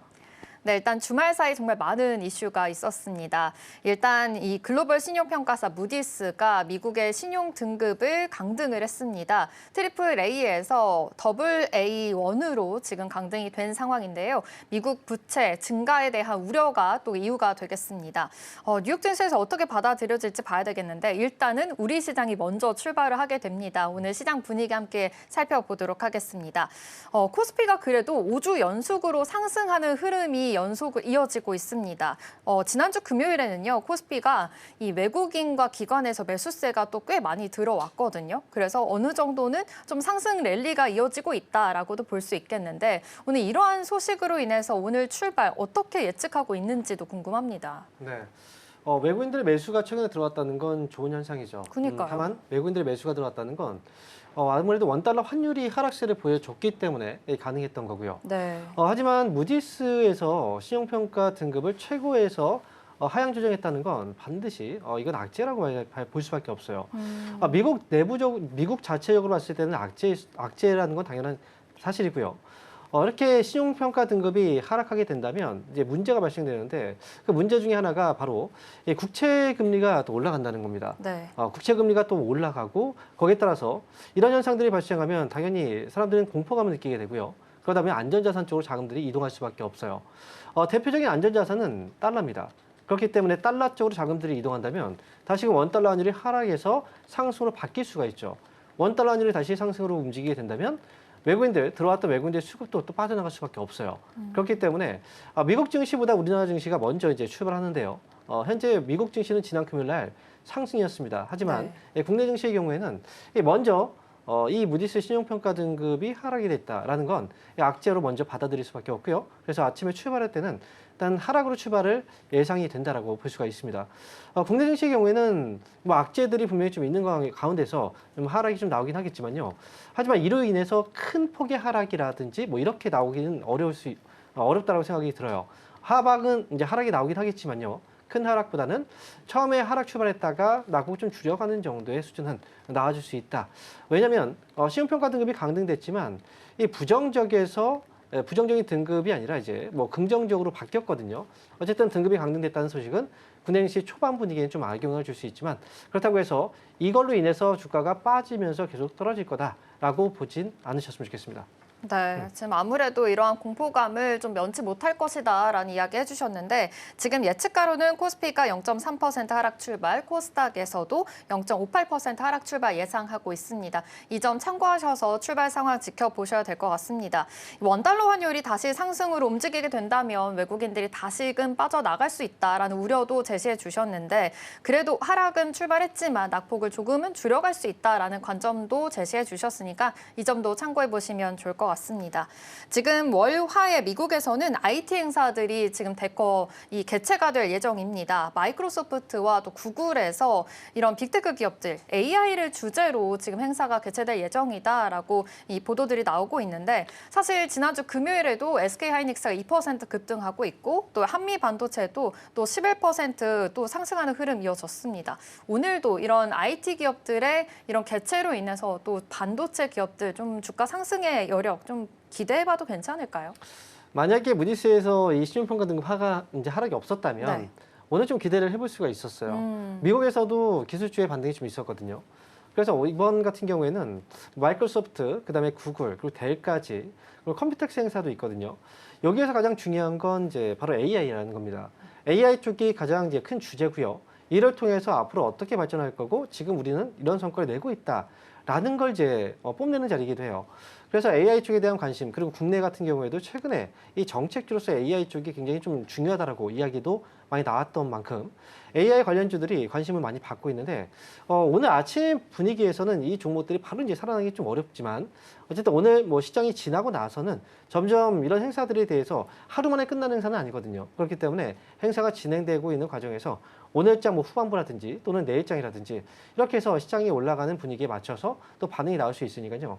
AI 관련주들은 그동안 또 큰 상승과 그다음에 큰 하락이 있었습니다. 다시금 상승이 나올 수 있는 그런 분위기들이 또 여건들이 마련되고 있기 때문에 관련 종목들에 대해서는 지금 떨어져 있어도 이 종목들에 대해서 어떤 종목들을 한번 투자해 볼까라는 것도 지금부터 한번 선별을 해두시는 것도 좋은 전략이 될 것 같습니다. 네. 또 SK하이닉스가 금요일 날 2% 상승은 했지만 오늘 다시 이렇게 만약에 하락으로 출발을 하게 된다면 이럴 때일수록 또 매수 기회가 될 수도 있는 거잖아요. 이 정도 포착해 보시면 될 것 같고 이와 더불어서 HBM 밸류체인으로도 계속 강조는 해주셨는데 이런 기대감, 모멘텀 살아있다고 보시는 거죠? 뭐 여전히 살아있다라고 저는 생각을 해요. 그래서 지금 현재로 봤을 때는 어쨌든 시장에서는 재료들이 있어야지만 또 올라갈 수 있는 장이기 때문에 재료가 있는 그런 섹터 종목들에 대해서는 여전히 여러분들은 뭐 관심을 가져보셔야 되는 거고요.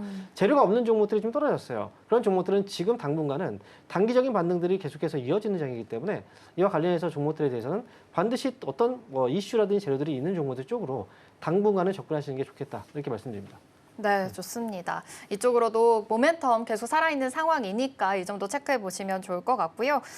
단독 보도가 있어서 말씀드리자면 지금 한국석유공사가 중국 석유공사 깜짝 회동을 했다라는 소식이 있었습니다. 처음으로 고위급 회담을 진행한 걸로 알려져 있는데 그러다 보면 지금 에너지나 자원 쪽으로는 좀 훈풍이 들 수 있지 않을까라는 기대감이 지금 살아있는 상황이거든요. 이쪽 오늘은 그래도 시장 자체가 조금은 지지부진한 흐름이 이어질 것으로 보이지만 에너지 쪽 좀 봐도 괜찮을까요? 이럴 네. 때 모멘텀 가져갈 수 있을까요?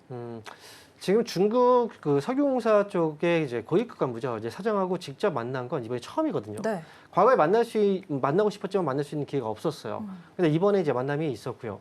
그로 인해서 이제 에너지, 석유, 화학 이런 이제 자원 관련해서 관련 종목들이 아무래도 좀 기대감을 불어넣을 수 있다라고 생각이 드는데요. 특히나 과거에도 이제 서해 쪽에서의 자원 개발 관련해서 한번 뉴스가 좀 있었습니다. 굉장히 오래전의 뉴스였는데 그 당시에 잠깐의 이제 뭐 기대감이 있었지만 결국은 또 이제 무산이 됐었죠. 하지만 이번에 중국과의 만남을 통해서 또 중국에서도 이번에 이제 만남이 그쪽에서 이제 접촉을 해온 거기 때문에 아무래도 이제 서해 쪽에 대한 에너지 관련 이제 자원 관련해서 개발 관련 종목들이 다시 한번 좀 주목을 받을 수가 있습니다. 이건 이제 테마 쪽으로 이제 먼저 좀 이제 훈풍이 불 수가 있기 때문에 이렇게 본다면 이제 과거에 우리가 이제 대왕고래 프로젝트처럼 이제 석유 개발 관련 종목들이죠. 뭐 강관, 가스관 관련주라든지 이런 종목들이 여전히 좀 말하는 이런 뉴스들이 지금 아직까지는 크게 이제 화두가 되지 않고 있지만 뭐 기대감이라는 건 시장이 부진할수록 더 커질 수밖에 없어요. 그래서 이 관련 종목들에 대해서는 지금부터라도 좀 관심을 가지고 체크해 보시는 것도 좋을 것 같습니다. 네, 좋습니다. 또 이러한 소식이 나온 만큼 이럴 때일수록 또 관광 업체들 스틸 쪽으로 또 가스관 쪽으로도 좀 모멘텀 받아갈 수 있으니까 주목해 보시면 좋을 것 같다라고도 말씀을 해주셨습니다. 근데 대왕고래 이야기 해주셔서 그 말씀드리지만 지금 원전 쪽으로도 계속해서 잘 간 흐름 이어졌잖아요. 네. 두산 에너빌리티도 지금 예측가로는 상승불 켜주고 있거든요. 이렇게 하락하는 장일 때도 이렇게 상승불 켜주고 있는 거는 굉장히 또 모멘텀이 엄청 살아있다라고도 파악을 해봐도 괜찮은 건가요? 네, 원전 쪽에 대한 모멘텀은 지금 살아있긴 해요. 네. 그런데 그동안 좀 크게 타오를 뻔했는데 잠깐 이제 좀 식었죠. 그게 바로 이제 체코 원전과 관련해서 이 봉계약이 무산됐다기보다는 이제 이게 중단이 된 상태죠. 그래서 다음 계약이 언제냐 이거에 대한 이제 논의가 지금 아직까지는 이루어지고 있지만 확답이 지금 나오지는 않고 있고요. 이런 과정이에요. 그래서 이제 원전 쪽이 그동안 이제 기대감으로 올라갔다 한번 빠졌거든요. 그런데 다시금 원전주들이 움직이고 있는 건 AI 쪽에 대한 이제 사실 데이터 센터 이런 것들이 되게 중요한데 거기에 대한 전력을 완벽하게 좀 이걸 충당할 수 있는 그런 에너지원 자체는 결국 원전 쪽이다라는 거죠. 그래서 최근 들어서 이제 우리나라는 다음 달에 대선이 있거든요. 그래서 다음 정권이 또 어떤 정권이 들어설지 모르겠지만 대선 후보들의 토론도 어제 또 나왔었죠. 네. 거기서도 원전 쪽에 대한 이야기들이 많이 나왔었어요. 그래서 원전에 대해서는 필요성을 인정했고요. 그중에 가장 또 필요하다라고 얘기했던 건 SMR 쪽이에요. 결국 원전 관련주들이 이란 말이죠. 그래서 결국 원전에 대한 중요성에 대해서도 이 다음 차기 정권에서도 누가 됐든 중요하다라는 이야기들이 나왔기 때문에 그래서 원전주들은 앞으로 우리가 좀 차기 정권에 대한 부분들도 지켜볼 수 있고요. 그 다음에 해외 쪽에서도 계속 우리가 수주가 또 많이 나왔었기 때문에 그리고 체코 원전 같은 경우에도 무산이 아니라 이제 언젠가 다시 한번 또 계약이 체결될 수 있기 때문에 이런 기대감들이 충분히 주가에 영향을 줄 수 있다. 저는 이렇게 생각을 하고요. 그래서 원전 관련주들은 지금도 역시 기대감으로 인해서 올라가고 있긴 하지만 기대감 플러스 실적까지 또 충분히 가져줄 수 있는 앞으로의 모멘텀이 있기 때문에 그래서 원전 관련주들은 여전히 관심이 필요하다. 이렇게 말씀드립니다.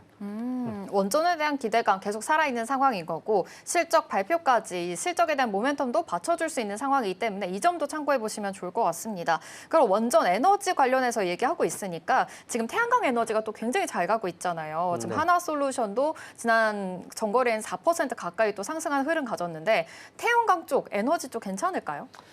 태양광 쪽의 경우에는 이제 네. 미국에서의 그 뉴스가 있었잖아요. 태양광 에너지 보조금을 이제 줄이겠다라고 네. 해서 미국 쪽에서 국내 태양광 업체들이 이 반사이익을 얻을 수 있다는 거였는데 사실 우리나라가 지금 경쟁하고 있는 업체가 바로 중국이에요. 근데 중국의 폴리실리콘 가격은 한국의 폴리실리콘 가격 대비했을 때 절반 가격밖에 되지 않아요. 그런 상황에서 아무리 보조금을 축소한다고 하더라도 우리나라가 크게 반사이익을 얻거나 아니 미국은 지금 또 이런 신재생 에너지 쪽을 키우는 정책이 아니기 때문에 제가 볼 때는 지금 현재 상황에서 국내 태양광 업체들이 큰 반사이익을 얻기는 좀 어렵다. 이렇게 말씀을 드릴 수가 있겠습니다.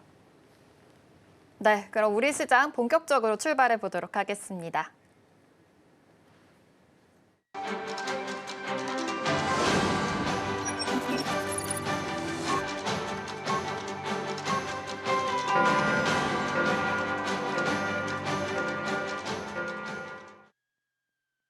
(5월 19일) 월요일 우리 시장 문 힘차게 열었습니다. 지난주 금요일 우리 시장은 뚜렷한 온도차를 보였습니다. 2600선에 안전하게 안착한 코스피 시장에서는 외인과 기관들이 함께 매수세를 보였고요. 특히 경쟁력 있는 업종들을 중심으로 러브콜이 이어졌습니다. 그중에서도 삼양식품의 경우에는 황제주를 뛰어넘는 20% 가까운 급등세를 보여주면서 시장에 관심을 모으기도 했는데요. 반면 코스닥의 경우에는 제약바이오와 2차 전지 전반이 부진한 흐름을 보이면서 결국 혼조로 마감했습니다. 그렇다면 이번 주 시장 분위기는 어떨지 이어서 살펴보도록 하겠습니다. 오늘 양시장 하락으로 출발하고 있습니다. 코스피는 0.5%가량 빠지면서 2613선에서 지나가고 있고요. 코스닥은 0.57% 하락하면서 720선 지나가고 있습니다. 그렇다면 이어서 시총 상위주들의 움직임 체크해 보겠습니다. 먼저 코스피 시장입니다. 오늘 삼성전자와 SK하이닉스 모두 파란불 켜내고 있습니다. 지난주 미국에서도 엔비디아와 필라델피아 반도체 지수가 잠깐 쉬어가는 흐름을 보였는데요. 오늘 삼성전자 0.88% 빠지면서 56,300원 선 지나가고 있습니다. 한편 삼성전자는 올해 하반기부터 2나노 공정 양산에 들어갑니다. 최근 퀄컴에 밀렸었던 모바일 AP 시장에서 반등을 노리고 있는 움직임이다라고 해석을 해볼 수가 있겠고요. SK하이닉스의 경우에는 1.5%가량 빠지면서 20만 닉스 겨우 지켜내고 있는 모습입니다. SK하이닉스는 한미 반도체 그리고 하나 세미텍과 나란히 TC본더 공급 계약을 맺었습니다. 이로 인해서 양사 간의 갈등도 완화되는 분위기 보여지고 있습니다. 삼성 바이오로직스의 경우에는 0.4%가량 상승해주면서 100만 원 선 지켜내고 있고요. 또 LG에너지솔루션은 오늘 장안에서 0.34% 올라서는 모습입니다. 하지만 아직까지도 30만 원 선 이탈한 모습 보여지고 있는데요. 최근 2차 전지 산업 부진이 계속해서 이어지고 있는 상황이고 또 미국에서는 전기차 지원을 축소한다라는 이슈가 계속해서 들려오고 있습니다. 그렇기 때문에 지난주 금요일장에서 LG에너지솔루션이 상장 2년 4개월 만에 공모가 30만 원이 붕괴되는 모습을 보여주기도 했습니다. 이날 5%가량 빠지면서 상장일에 최저가를 기록했고요. 오늘 장안에서 과연 이 30만 원을 다시 되찾을 수 있을지 이 모습도 지켜봐야겠습니다. 현대차의 경우에는 오늘 1.3%가량 빠지고 있습니다. 19만 원 선 지나가고 있는데요. 미국 관세 부과에 대비해서 1분기 미국 공장 가동률을 100% 이상으로 끌어올렸다라는 소식 전해지면서 미국 내 생산 확대에 속도를 내고 있는 모습도 보여줬습니다. 이어서 살펴보도록 하겠습니다. 오늘 하나에어로스페이스 1.3%가량 빠지고 있습니다. 하나에어로스페이스는 지난주 금융감독원 심사를 통과하면서 2조 3천억 원 규모의 유상증자에 나서게 됐다라는 소식 전해져 왔고요. 삼성전자 우선주 1%가량 빠지고 있고 HD현대중공업은 0.7% 상승해주는 좋은 모습 보여주고 있습니다. HD현대중공업 지난주 USTR 대표와 만나서 한미 조선산업 협력 방안에 대해서 논의를 했습니다. 이로 인해서 양국 간의 조선 협력이 본격화될 에 대한 기대감도 시장에서는 여전히 가져가고 있는 상황입니다. KB금융 오늘 1%가량 상승하면서 좋은 모습 보여주고 있고요. 기아는 1% 빠지면서 9만 1,000원 선 지나가고 있습니다. 그렇다면 이어서 코스닥 시장도 함께 체크해 보겠습니다. 코스닥 시장 오늘 알테오젠 그래도 상승불 켜내고 있습니다. 0.47% 올라와 주면서 32만 원 선을 바라보고 있는 시점인데요. 지난주 금요일장에서 4%의 낙폭으로 지수의 하방 압력을 가하는 모습 보여줬지만 그래도 오늘은 상승불 켜내는 모습입니다. 에코프로 그룹주들은 조금 갈리고 있습니다. 에코프로 BM 1%가량의 상승세 보여주고 있고요. 에코프로는 0.11% 약보합권의 흐름 지나가고 있습니다. HLB도 오늘 2.6%가량 좀 약세 나타내면서 오늘 코스닥 내에서의 제약바이오주들은 좀 선별적인 움직임 보여주고 있고요. 레인보우 로보틱스도 오늘 3%가량 빠지고 있습니다.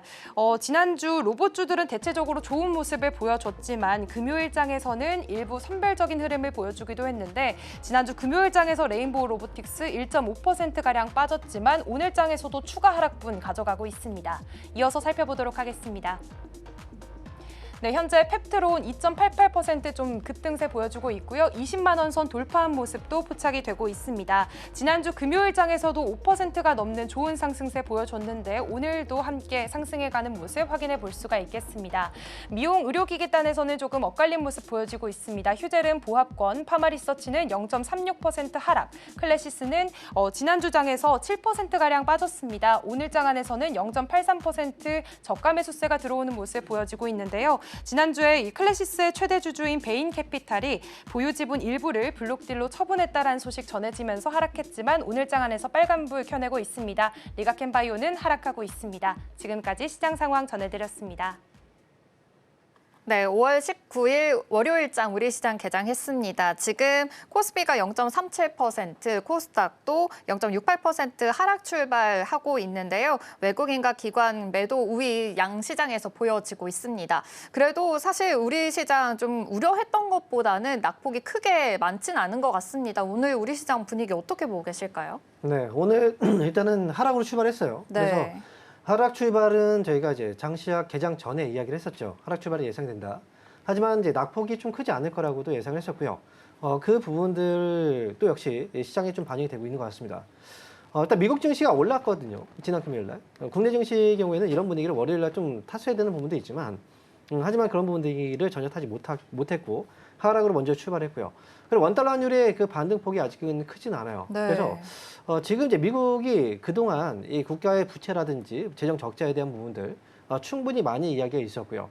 이로 인해서 그 전에 앞에서도 다른 신용평가사들은 하락이 나왔었어요. 그러니까 이번에 이제 무디스의 하락은 사실 굉장히 좀 특별한 건 아니었습니다. 그래서 일단 하락 자체는 분명히 악재고요. 이로 인해서 국채 금리가 올라갈 수도 있고 달러가 또 올라갈 수도 있다라고 하지만 그 전부터 다른 신용평가사들의 하락이 있었기 때문에 상대적으로 이제 낙폭의 그 부분들이 좀 크지 않은 것 같아요. 오늘은 중요한 건 이제 수급일 것 같은데요. 오늘 수급을 보시면 외국인들이 아직 매도가 크지는 않습니다. 50억 정도의 매도가 현재 KLX 거래소 기준으로 잡히고 있는데요. 기관 쪽도 역시 마찬가지고 코스닥도 지금 현재 매도 규모를 본다면 아무래도 오전장에 좀 관망을 하고 나서 오후장 분위기를 좀 보겠다라는 이제 심리일 것 같습니다. 국내 증시가 최근에 올랐지만 사실 국내 증시가 많이 올라간 건 아니거든요. 그래서 국내 증시의 그 상승폭은 일부 종목들은 좀 많이 올라온 종목들이 있어요. 하지만 전반적으로 봤을 때는 종목들이 많이 쌉니다. 여전히. 그래서 이렇게 주가의 조정이 나오고 다시 또 올라가게 된다면 이렇게 조정 이후에 다시 올라갈 때는 많이 떨어졌던 종목들 위주로 다시 또 반등이 나올 수도 있어요. 그래서 이렇게 주가가 좀 떨어졌을 때 이걸 좀 약간 공포 분위기, 그러니까 두려워하지 마시고요. 오히려 이번에 조정을 인해서 다른 종목들이 또다시 움직이겠구나. 그럼 다음에 올라갈 종목들은 무엇인가를 지금부터 좀 우리가 살펴볼 필요가 있다는 거죠. 국내 증시는 2600포인트 위쪽으로 올라갔고요. 지금 같은 경우에 2600포인트 위쪽에서 한 번에 조정이 나올 수 있고 이 조정은 2600포인트 또는 2600포인트를 좀 내려가는 조정이 나올 수도 있습니다. 이거는 자연스러운 조정이라고 생각하시면 될 것 같아요. 그래서 조정이 나왔을 때를 오히려 좀 기회로 삼는 그런 전략이 좋을 것 같습니다. 네. 그래도 오늘 우리 증시에서는 좀 미치는 영향이 그래도 제한적이다라는 것을 볼 수가 있었는데 2,600포인트를 좀 지켜줄 수 있을지 오후장까지 계속해서 지켜봐야 되겠습니다. 오늘 장 전에도 좀 잠깐 살펴는 봤지만 지금 정책 테마주로 같이 엮이고 있는 태양광 쪽으로 굉장히 좀 잘 가는 흐름이었잖아요. 네. 역시나 지금 장 후에도 출발하고 너도 굉장히 태양광 쪽으로 잘 가는 흐름인데 풍력 에너지 쪽으로 잘 가고 있습니다. SK 오션플랜트도 잘 가고 있고 CS 윈드도 지금 7% 강한 흐름 이어지고 있거든요. 이런 태양광뿐만이 아니라 풍력 에너지 좀 미래에 대한 먹거리 쪽으로도 봐도 괜찮을까요? 지금 여기서요. 만약에 태양광 종목들만 움직이고 풍력 종목들이 움직이지 않았다라고 네. 하면 미국에서 최근에 이제 그 IRA 쪽에 대한 그 네. 태양광 보조금 축소 이게 호재로 인해서 주가가 올라가는 상황이라고 볼 수가 있어요. 하지만 여기서 중요한 건 풍력과 같이 올라가고 있다는 거죠. 결국은 신재생 에너지들이 같이 올라가고 있다는 건데 아마 어제 대선 토론회 보셨다면 아실 거예요. 지금 이제 우리가 뭐 대선에 대한 그 영향들이 국내 증시에 가장 많이 영향을 주고 있거든요. 네. 그렇기 때문에 특정 후보의 지지율이 또 높은 그런 후보의 말 한마디가 결국은 주가를 움직이게 되어 있어요. 그래서 정책적인 부분에서 본다면 신재생 에너지 쪽을 좀 키우겠다는 이야기가 또 있었고요. 그리고 원전 쪽에 대해서도 필요성에 대한 이야기가 좀 있었고요. 그렇기 때문에 원전과 그리고 그 중에서도 SMR 쪽이 강조가 됐기 때문에 오늘 주가 올라갈 때도 원전 관련 종목들 중에서도 일진파워라든지 금양그린파워 이런 그 소형 원전 쪽이죠. 관련 종목들이 상승폭이 좀 아침부터 좀 크게 나왔어요. 거기다가 풍력과 태양광 역시 이제 새 정권에 대한 기대감으로 올라오고 있다고 생각하셔야 되고요. 그런데 장기적으로 어떤 그 성장으로 봤을 때는 성장성이 있어서 올라간다라고 볼 수는 없어요. 다만 정책에 대한 기대감으로 과거에도요. 이런 특정 이제 정책과 관련해서 풍력주라든지 뭐 태양광주들이 상승을 크게 나왔던 적이 있거든요. 그 중에 가장 큰 상승은 풍력 쪽에서 많이 나왔었어요. 그래서 풍력 관련주들의 경우에는 정책적인 기대감으로 충분히 바라봐도 괜찮지만 단 리스크가 좀 있습니다. 단기 급등락이 좀 있기 때문에 매매를 잘 하셔야 돼요. 그게 안 된다면 하지 않으시는 게 좋고요. 이미 갖고 계시다면 조금 반등 나왔다고 해서 먼저 빠르게 팔 필요는 없습니다. 조금 더 끌고 가시면서 이익을 키워가는 전략도 저는 좋겠다라고 말씀을 드립니다. 네, 좋습니다.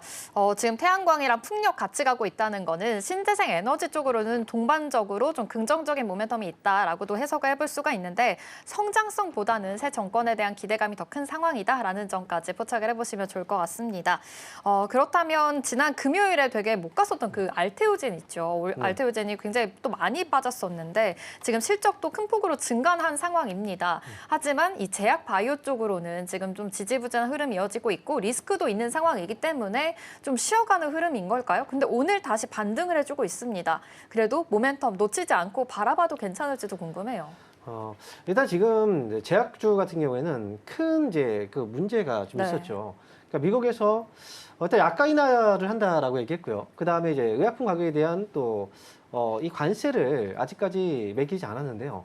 이에 대한 정책들이 나오게 될 거예요. 그렇다고 한다면 과연 어떤 종목들이 수혜일까 피해일까 이런 구분이 사실상 쉽게 되지 않는 상황이라는 거죠. 그래서 전반적으로 봤을 때는 의약품 쪽이 다 피해다 또는 일부는 수혜다라고 얘기를 하는데 그 일부의 수혜라고 얘기했던 건 결국 이제 복지약과 관련해서 이런 종목들은 또 수혜라고 얘기를 해요. 하지만 전체적으로 따져봤을 때는 약 가격이 너무 크게 인하가 된다면 복지약 시장 역시도 결국은 복지약도 원약 이제 오리지널 원약의 그 효능으로 봤을 때는 뭐 80%에서 90% 정도까지 따라가지 못하거든요. 그러니까 완벽한 건 아니기 때문에 일반 오리지널 원약 가격이 너무 많이 떨어지게 된다면 굳이 복제약을 쓸 필요가 없겠죠. 그래서 전반적으로 봤을 때는 미국 내에서 미국 시장 자체가 워낙에 큰 시장이기 때문에 전반적인 제약 관련주들은 좀 떨어질 수밖에 없고요. 그리고 또 기대감을 갖고 있던 건 FDA 승인에 대한 기대감이에요. FDA 승인의 절차가 조금 더 쉬워진다. 물론 새로운 시작을 개발하는 회사들은 당연히 미국의 FDA 승인이 떨어진다는 것 자체가 굉장히 호재예요. 그런데 그만큼 가격을 좀 크게 높게 받을 수가 없다라는 것 역시도 좀 문제가 되겠죠. 특히나 새로 개발된 신약 같은 경우에는 가격이 높아요. 그래서 트럼프 대통령도 이 부분을 주목을 했단 말이죠. 신약 역시도 가격을 크게 떨어뜨린다라고 한다면 결국은 신약 개발하는 회사들도 그만큼의 예상했던 이익이 그만큼 안 돌아갈 거고요.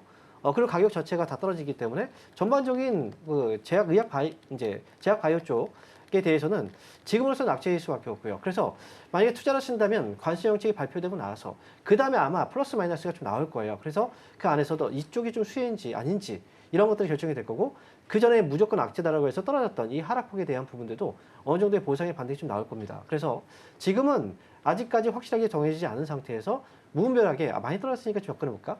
이런 식의 투자는 조금 지양할 필요가 있다. 이렇게 네. 말씀드립니다. 이 안에서도 좀 옥석 고르기가 필요할 것으로 보이고요. 바이오주 쪽으로도 투자 포인트 잘 세워보시면 좋을 것 같습니다. 지금 우리 시장에서는 그래도 선물 쪽으로는 외국인과 기관의 매수가 들어오고 있습니다. 이 점도 파악이 되고 있고 지금 환율도 1,400원대 아래에서 움직이고 있거든요. 오늘 시장 안에서의 좀 움직임 계속해서 끝까지 좀 잘 지켜봐야 될 것 같은데 이 안에서의 투자 포인트를 좀 지켜본다면요? 네. 시장의 분위기에서 우리가 봐야 되는 건 네. 이제 외국인들이 보통 수급을 많이 봐요. 네. 외국인들이 현재 국내 증시를 사느냐 파느냐. 과거의 주가는 외국인들의 수급에 의해서 움직였던 적들이 많아요. 즉 외국인들이 사면 주가는 올라갔고요. 외국인들이 팔면 주가는 빠졌습니다. 하지만 지금 시장은 그런 시장이 전혀 아니에요. 앞에서도 짚어주셨겠지만 선물 시장 되게 중요합니다. 네. 현물 쪽보다 더 중요한 게 선물 시장이고요. 선물 시장보다 더 중요한 게 옵션 쪽이에요. 옵션 시장. 그래서 전반적으로 파생 시장이 방향을 결정하고 있기 때문에 지금 외국인들의 매도가 나오고 있다고 하더라도 선물 쪽과 옵션에서 포지션만 상승으로 가져간다면 시장은 반등이 나올 수 있습니다. 다만 이제 그런 반등이 조금 부족한 부분은 종목들이 크게 올라가지 못한다는 거예요. 시장은 올라가지만 종목들의 상승폭이 좀 제한되어 있다. 그리고 이렇게 선물과 옵션 쪽에서 매수가 들어와서 그쪽에서 올리게 된다면 수급 없이 그러면 대부분 다 시총 상위주가 움직이거든요. 그러니까 지금은 아무래도 이제 무디스에서 신용평가 등급 하락이 나왔고요.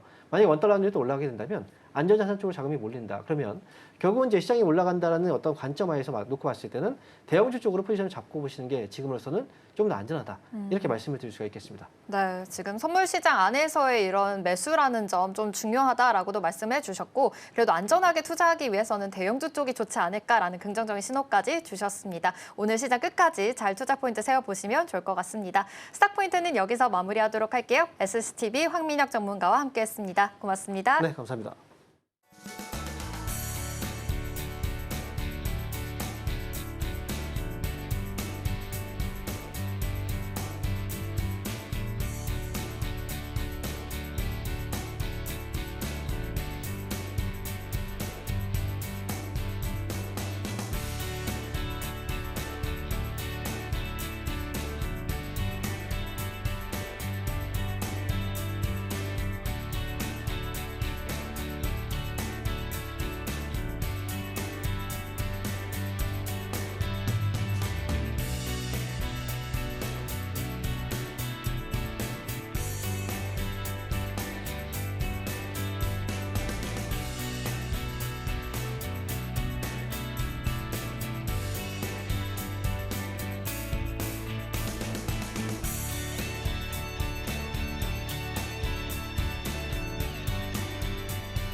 네, 계속해서 캐스팅콜로 이어가 보도록 하겠습니다. 오늘 도움 말씀에는 기업공시연구소 변영인 대표 자리해 주셨습니다. 대표님 어서 오세요. 네, 반갑습니다.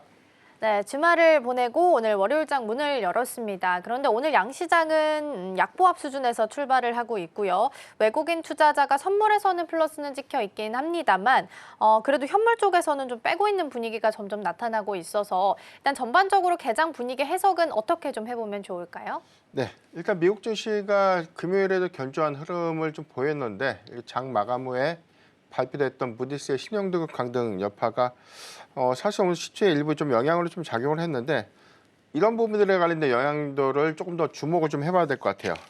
다만 이 무디스가 이제 신용등급에 대한 어떤 강등 의견을 좀 냈던 부분들은 이게 기습 강등이 아니라 사실 2023년도 11월에 예고됐던 그래서 신용의 어떤 의견들을 안정적에서 부정적으로 좀 하향했었고 이게 1년 한 11개월 만에 신용등급을 좀 강등했기 때문에 해당되는 요인들이 과거 한 2011년도 S&P 500 지수에 관련된 이 신용등급을 기습적으로 좀 강등했던 그런 차이와는 현재는 좀 다른 양상이다라고 볼 수 있겠고 2023년도에는 무디스가 일부 투자 의견을 좀 하향했던 부분도 있었지만 피치가 사실 신용등급을 좀 강등하면서 당시 주가 좀 조정을 좀 받은 그런 사례가 좀 있었는데 해당되는 내용들 좀 보면 당시에는 뭐 유럽의 뭐 재정 위기라든가 미국의 경우에도 이 연준의 금리 정책이 금리 인상 기조로 이어지는 그런 흐름들 때문에 우리가 인플레이션에 관련된 부담감 내지는 공포 심리가 크게 좀 부각됐던 그런 시점이었던 그런 차이점들이 있었기 때문에 이번 양상들은 오늘 하루 정도에 관련된 영향으로 다소 좀 제한적인 영향을 이어갈 수 있는 가능성이 좀 높지 않을까라고 좀 해석해 볼 수 있겠고 오늘 해당된 수급에서 보여주는 흐름들은 선물에서에 대한 외인의 매수세가 나오고 있고 현물에서에 대한 매도세가 그렇게 좀 크게 반영되고 있지 않은 모습들은 다소 좀 안도할 수 있는 부분이다라고 볼 수 있겠고 여러 가지 지표에서 보면 미결제 약정 건수가 한 26만 3천 건이에요. 통상적으로 한 26만 건대를 좀 잘 지지해주면 단기적인 하방 압력보다는 현재 기준에서에 대한 어떤 지수 유지 내지는 여기서 약정 건수가 좀 더 증가된다면 단기적인 어떤 롱 포지션 전략으로 좀 이어질 수 있는 부분들이기 때문에 이런 것들은 수급의 관점에서 뭐 크게 훼손된 좀 기조다라고 좀 보기는 어렵다라고 좀 해석을 해볼 수 있겠고 종합적으로 좀 말씀을 드리면 오늘 전체적인 어떤 시장의 어떤 하락 요인들은 그동안 단기적으로 좀 강했던 일부 섹터가 무디스의 신용등급 강등 여파에 관련된 일부 노이즈로 인해서 수급 조정을 좀 받고 있는 정도로만 해석하면 좋지 않을까라고 좀 말씀드리겠습니다. 네, 말씀해주신 것처럼 이제 주말 사이에는 무디스 쪽에서 미국의 신용 등급을 AA에서 AA1으로 강등을 시켰습니다. 다만 월가에서도 대표님 의견처럼 단기적인 충격에 좀 불과할 거다, 예상했던 바다라는 시각이 조금 더 좀 있는 것 같고요. 오늘 시장은 약보합순에서 일단 출발은 하고 있습니다만 단기적으로 이 정도 충격에서 끝날지도 좀 지켜보시면 좋겠습니다. 자, 그럼 오늘 외국인과 기관 쪽에서는 어떤 종목을 담아가고 있는지 먼저 순매수 상위 종목 체크해 보겠습니다. 네, 외국인 쪽부터 먼저 살펴보면요. 첫 번째로는 오늘 SK 하이닉스가 자리를 하고 있는 상황입니다. 오늘 의외로 같이 담아가는 종목들이 꽤 많이 보입니다. 두산 에너빌리티, 특히나 이제 원전주가 지난주 금요일부터 강세를 보이고 있습니다. AI 돌리기 위해서 가장 빠르게 또 현실적인 조건으로 따져봤을 때 가장 좋은 대안 중에 하나가 원전이라서 가장 좀 주목을 좀 받고 있는 것 같고요. 두산 에너빌리티가 특히나 좀 좋은 성적을 내면서 금요일장에서도 52주 신고가 터치 나오기도 했습니다.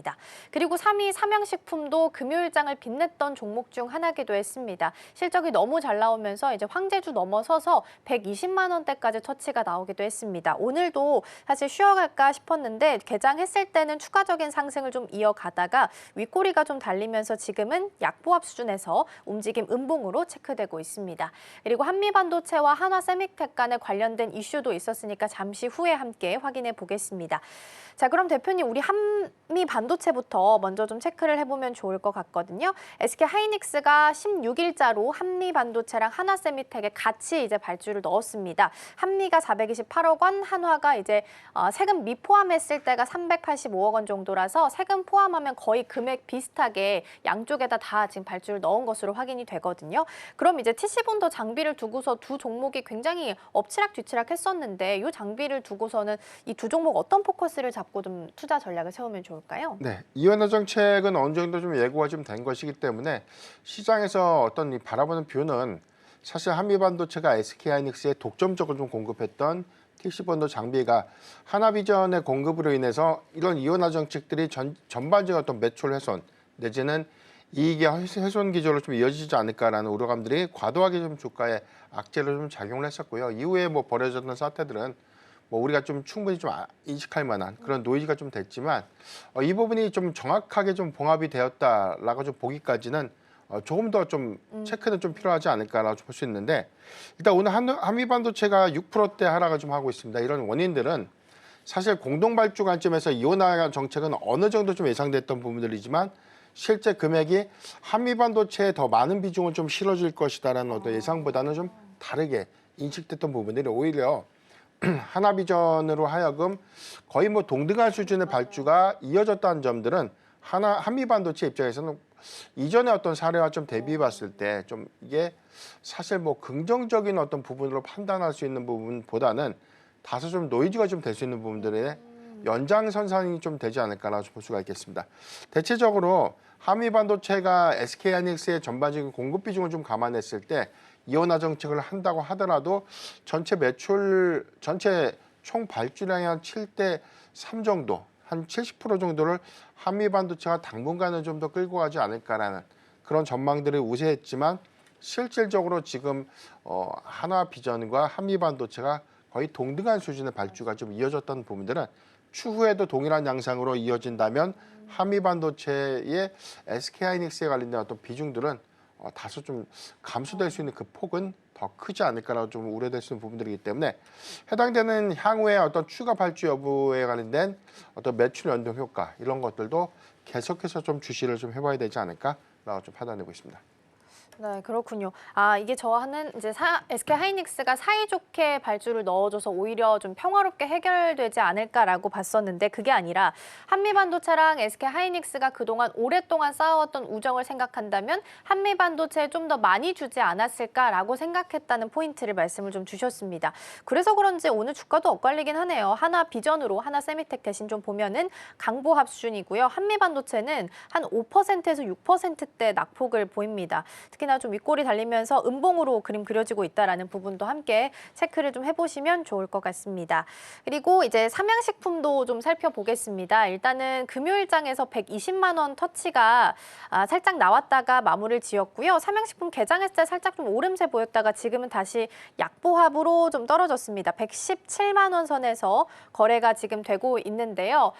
근데 또 반대로 이제 S&D 쪽에서는 금요일장에서는 좀 엇갈린 흐름을 보였었거든요. 근데 오늘은 또 딱 반대로 소스는 올라가는데 삼양식품은 또 내려오고 있어요. 그래서 이거를 좀 어떻게 해석을 해보면 좋을지 쉬어갈 수 있다라는 신호를 주고 있다라고 봐야 되는 걸까요?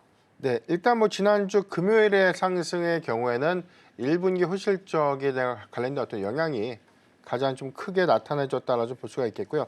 오늘의 조정은 전체적인 어떤 시장의 영향 정도로만 좀 해석해 볼 수 있겠는데 다만 지금 삼양식품이 100만 원대를 좀 안착하고 난 이후에 5월 16일 이전 고가가 123만 5천 원이었죠. 이 부분은 신고가 경신 이후에 현재도 해당되는 어떤 단기적인 어떤 이 수급 기준을 유지하고 있지만 중요한 것은 2분기 그리고 3분기까지 이어질 수 있는 실적의 기대 요인들 이런 부분들이 아직 유효한가라는 관점에서 해석을 좀 해봐야 될 것 같고 일단 저점 대비해서 과하게 좀 상승을 했죠. 지난 뭐 9월 기점에서 45만 5천 원 대비해서에 대한 고가 비율을 보면 단기간 그리고 중기간 굉장히 큰 상승폭을 좀 이뤄냈기 때문에 현재 부분부터는 사실 실적이 더 중요한 체크포인트가 좀 되지 않을까. 그래서 1분기 실적의 기대치는 굉장히 좀 높아졌던 부분들을 충족했고 이 부분이 2분기, 3분기 연속성을 좀 가질 수 있을까가 좀 중요할 텐데 2분기에 너무나 높아진 실적 기대치를 만약에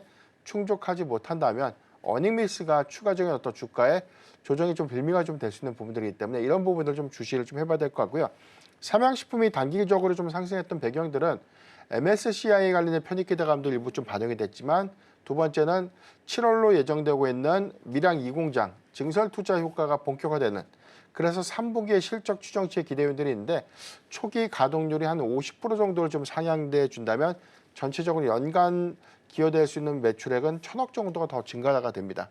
그러니까 초기 가동률이 3분기 얼마만큼 더 상향될 수 있고 4분기부터 얼마만큼 가동률을 이끌어낼 수 있는지 이런 부분들은 추가적인 어떤 수출 성과와 맞물리는 기대치를 상향시킬 수 있는 요인이기 때문에 저는 뭐 중장기적으로는 좀 봐도 괜찮지만 현재 단기적으로 봤을 때는 좀 접근하기보다는 보유자의 영역이 좀 되지 않을까라고 좀 말씀드리겠고요.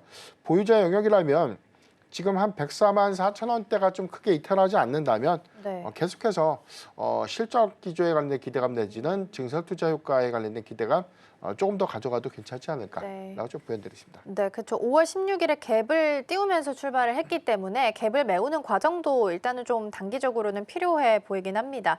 S&D가 이제 삼양식품에 소스를 납품하는 쪽인데 주차장도 공장으로 만들 만큼 굉장히 잘 나간다고 합니다. 그래서 중장기적으로 봤을 때는 긍정적으로 좀 해석할 수 있지 않겠느냐라는 말씀을 좀 주신 것 같고요.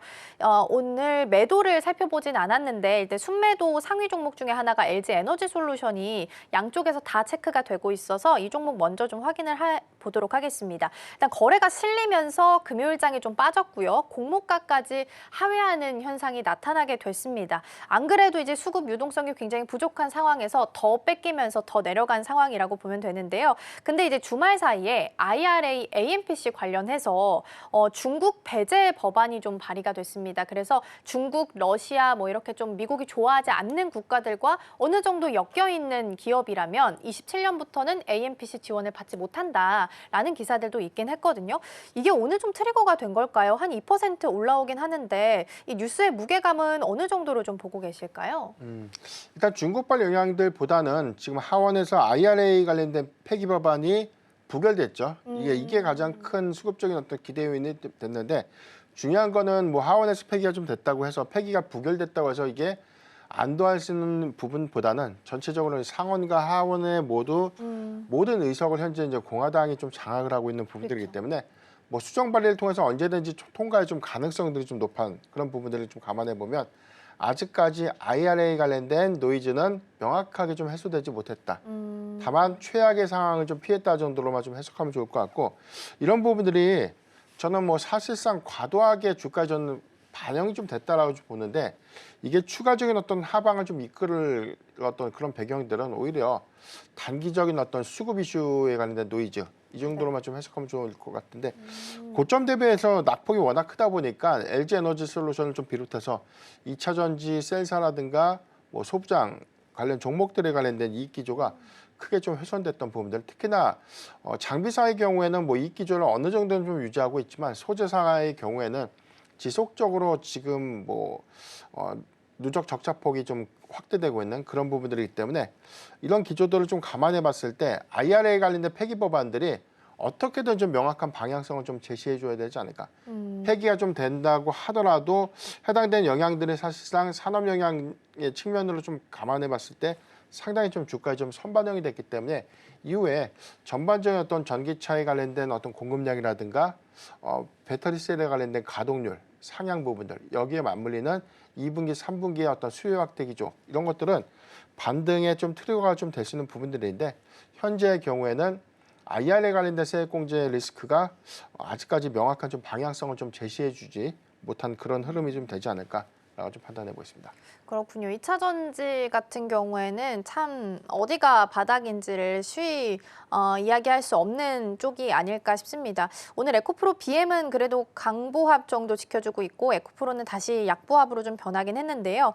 하나증권 리포트 보면 1개월 상승률 기준으로 봤을 때는 현재 과매도 구간에 있긴 하다라고 합니다. 그러나 이제 반등 모멘텀이 여전히 부족하기 때문에 주가 추이는 조금 더 지켜보셔야 될 것 같습니다. 일단 LG 엔솔 오늘 매도 양쪽에서 나오고 있지만 일단은 1.7%대 상승률은 현재 보이고 있다는 부분 챙겨드리고요. 이어서 그럼 오늘 올라오고 있는 테마들 함께 확인해 보겠습니다. 네, 오늘 상위 테마 3가지 점검해 볼 거고요. 첫 번째는 크게 AI 묶었습니다. 하드웨어도 그렇고 소프트웨어도 그렇고 점검이 좀 필요해 보이는데 하드웨어 쪽에서는 중동 순방 마치고 이제 중동발 모멘텀 여전히 좀 남아 있는 상황이긴 합니다. 다만 오늘 반도체 투톱은 좀 내려가는 모습이고요. SK 하이닉스는 지금 현재 딱 20만 원 선에 걸쳐져 있는 모습이라서 중요한 지지선일지도 보셔야 되겠습니다. 그리고 5월 20일부터 21일은 구글의 개발자 컨퍼런스 있고요. 그리고 마찬가지로 대만 쪽에서는 컴퓨텍스 이벤트 있는데 특히나 19일자로는 젠슨왕 CEO의 기조 연설도 예정되어 있어서 이 부분도 함께 보시면 좋겠습니다. 두 번째 열어보겠습니다. 두 번째 신재생 에너지고요. 어제 이제 대선 후보들의 첫 TV 토론이 있었습니다. 여기서 이제 신재생 에너지 관련해서 대대적으로 신속하게 빨리 만들어야 된다, 운영해야 된다라고 이야기가 나오면서 오늘 특히나 태양광주들이 좀 크게 움직임이 좀 체크가 되고 있는 상황 함께 보시면 좋겠고요. 마지막 테마 열어볼까요? 마지막 세 번째는 육계입니다. 세계 최대 닭고기 수출국 중 하나가 이제 브라질인데 여기서 조류 독감이 발병을 하면서 브라질산에 대한 닭과 달걀의 수입 중단 60일 동안 진행한다라는 이야기가 나오게 됐고요. 물론 이쪽은 시총이 좀 너무 작은 종목들밖에 없어서 마니커가 지금 상한가 근접해 있는 상황으로 체크되고요. 하림 쪽도 10%대 강세 보이면서 움직임 체크됩니다. 자, 이렇게 해서 3가지 테마 일단 열어봤고요. 대표님 어느 쪽부터 전략을 좀 점검해 볼까요? 네, 오늘 AI주 말씀을 좀 드리고 싶은데 전체적인 어떤 대선 토론회가 좀 있었고 일부가 정책에 관련된 기대감, 내부적인 세부 공약 공약이 좀 명확하게 좀 제시가 좀 되지 못했던 일부 좀 세론 효과 때문에 뭐 AI 섹터의 어떤 전반적인 어떤 수급 기조가 약간의 양극화를 좀 보여주고 있는데 이런 기조는 오늘 무디스 신용등급 관련된 어떤 수급의 어떤 영향도 상당히 오늘 작용을 했다라고 좀 볼 수가 있겠고 일단 뭐 주말에 나왔던 내용들 감안해 보면요 오픈 AI가 아랍에미리트의 이 계획된 세계 최대 규모의 데이터 센터 건설 여기 프로젝트에 참여를 검토할 수 있다라는 발표가 좀 있었습니다. 이게 블룸버그 통신에서 보도가 좀 됐는데 트럼프 대통령이 중동 순방에 관련된 성과가 명확하게 반도체 수출 규제의 어떤 완화 기조로 좀 이어지면서 뭐 사우디라든가 아랍에미리트에 대한 대규모 AI 칩에 관련된 공급들이 좀 가시화가 좀 됐었고 여기에 대해서는 대규모 데이터 센터에 관련된 건립 참여까지 좀 이어지는 그런 성과의 기대치가 굉장히 좀 높아지지 않았나라고 볼 수가 있겠습니다. 아랍에미리트에 건설된 이 데이터 센터 규모가 이 세계 최대 규모인데요.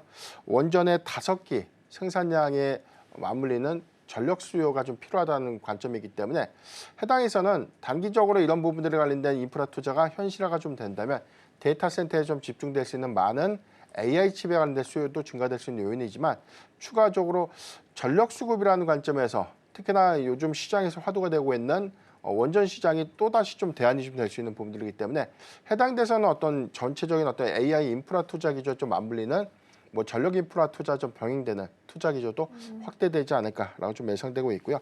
두 번째는 대만에서 개최되고 있는 이 컴퓨텍스 2025가 오늘부터 좀 개최가 좀 됩니다. 여기서 이 젠슨항 CEO가 엔비디아의 아시아 본사를 대만으로 좀 지정을 했죠. 해당돼서 이제 오늘 발표를 좀 앞두고 있는데 여기서 AI 관련된 어떤 차세대 기술이라든가 전략들을 어떻게 좀 제시할 것인지 또는 현재 뭐 중국의 수출 규제로 인한 매출 타격이 다소 좀 불가피한 그런 상황에서 중동 순방의 어떤 성과라든가 해당되는 계약 건수에 관련된 전반적인 어떤 매출 가이던스 이런 부분들도 충분한 좀 기대의 요인들이 좀 될 수 있기 때문에 AI 전략들은 단기적인 어떤 기대감 관점에서 주목해야 될 포인트가 좀 되지 않나라고 좀 볼 수가 있겠습니다.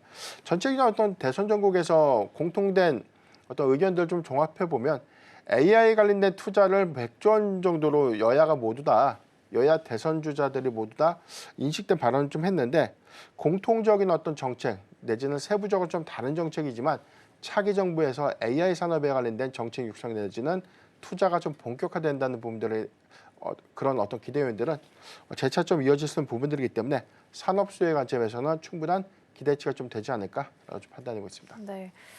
일단은 컴퓨텍스 이벤트가 있기 때문에 이걸 앞두고 젠슨항 CEO 기조 연설을 좀 체크해 보시면 좋을 것 같고요. 앞서서 이제 중동발 모멘텀을 말씀을 해주셨습니다. 마무리가 이제 순방 마무리되고 나서 다양한 이제 투자 모멘텀들이 이제 연이어서 보도가 되고 있는 상황인데요.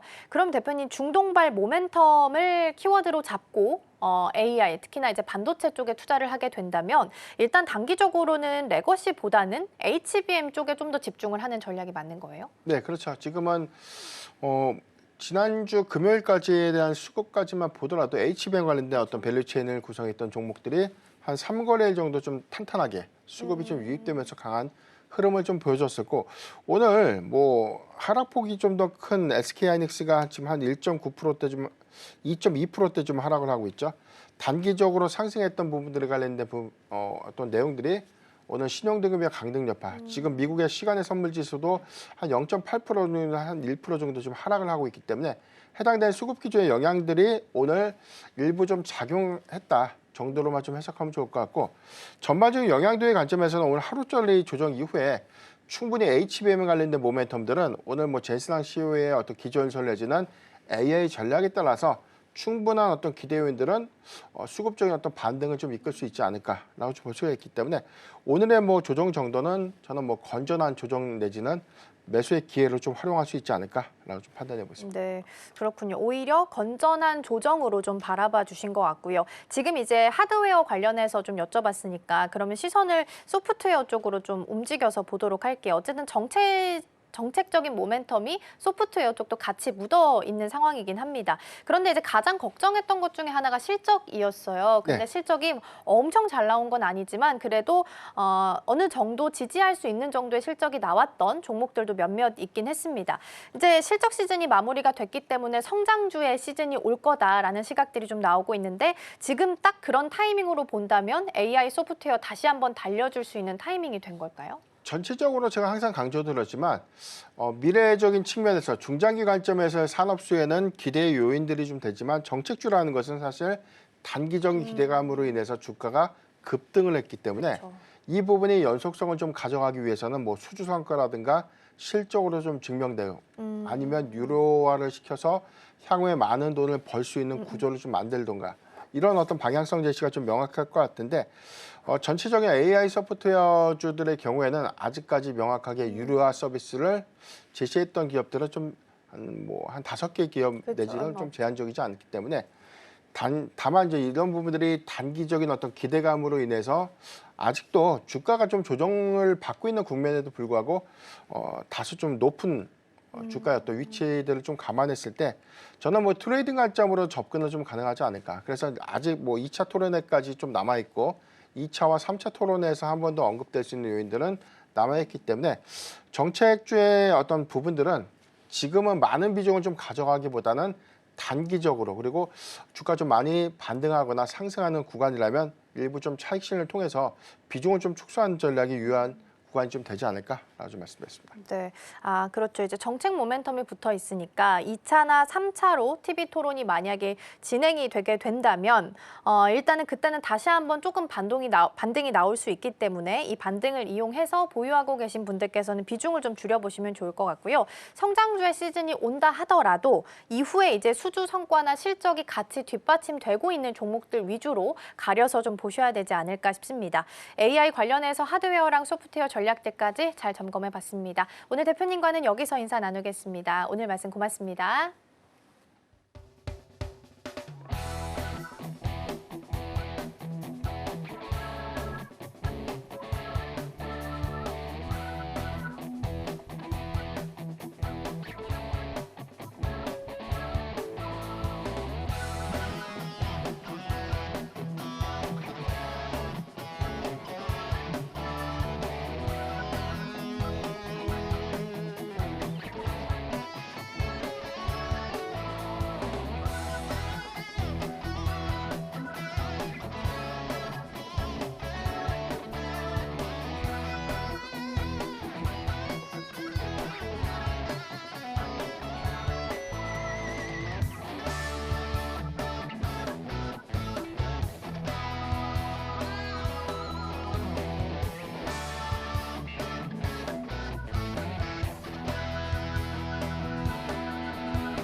지금 이 시각 시장 상황 함께 체크해 보겠습니다. 먼저 지수부터 살펴보시죠.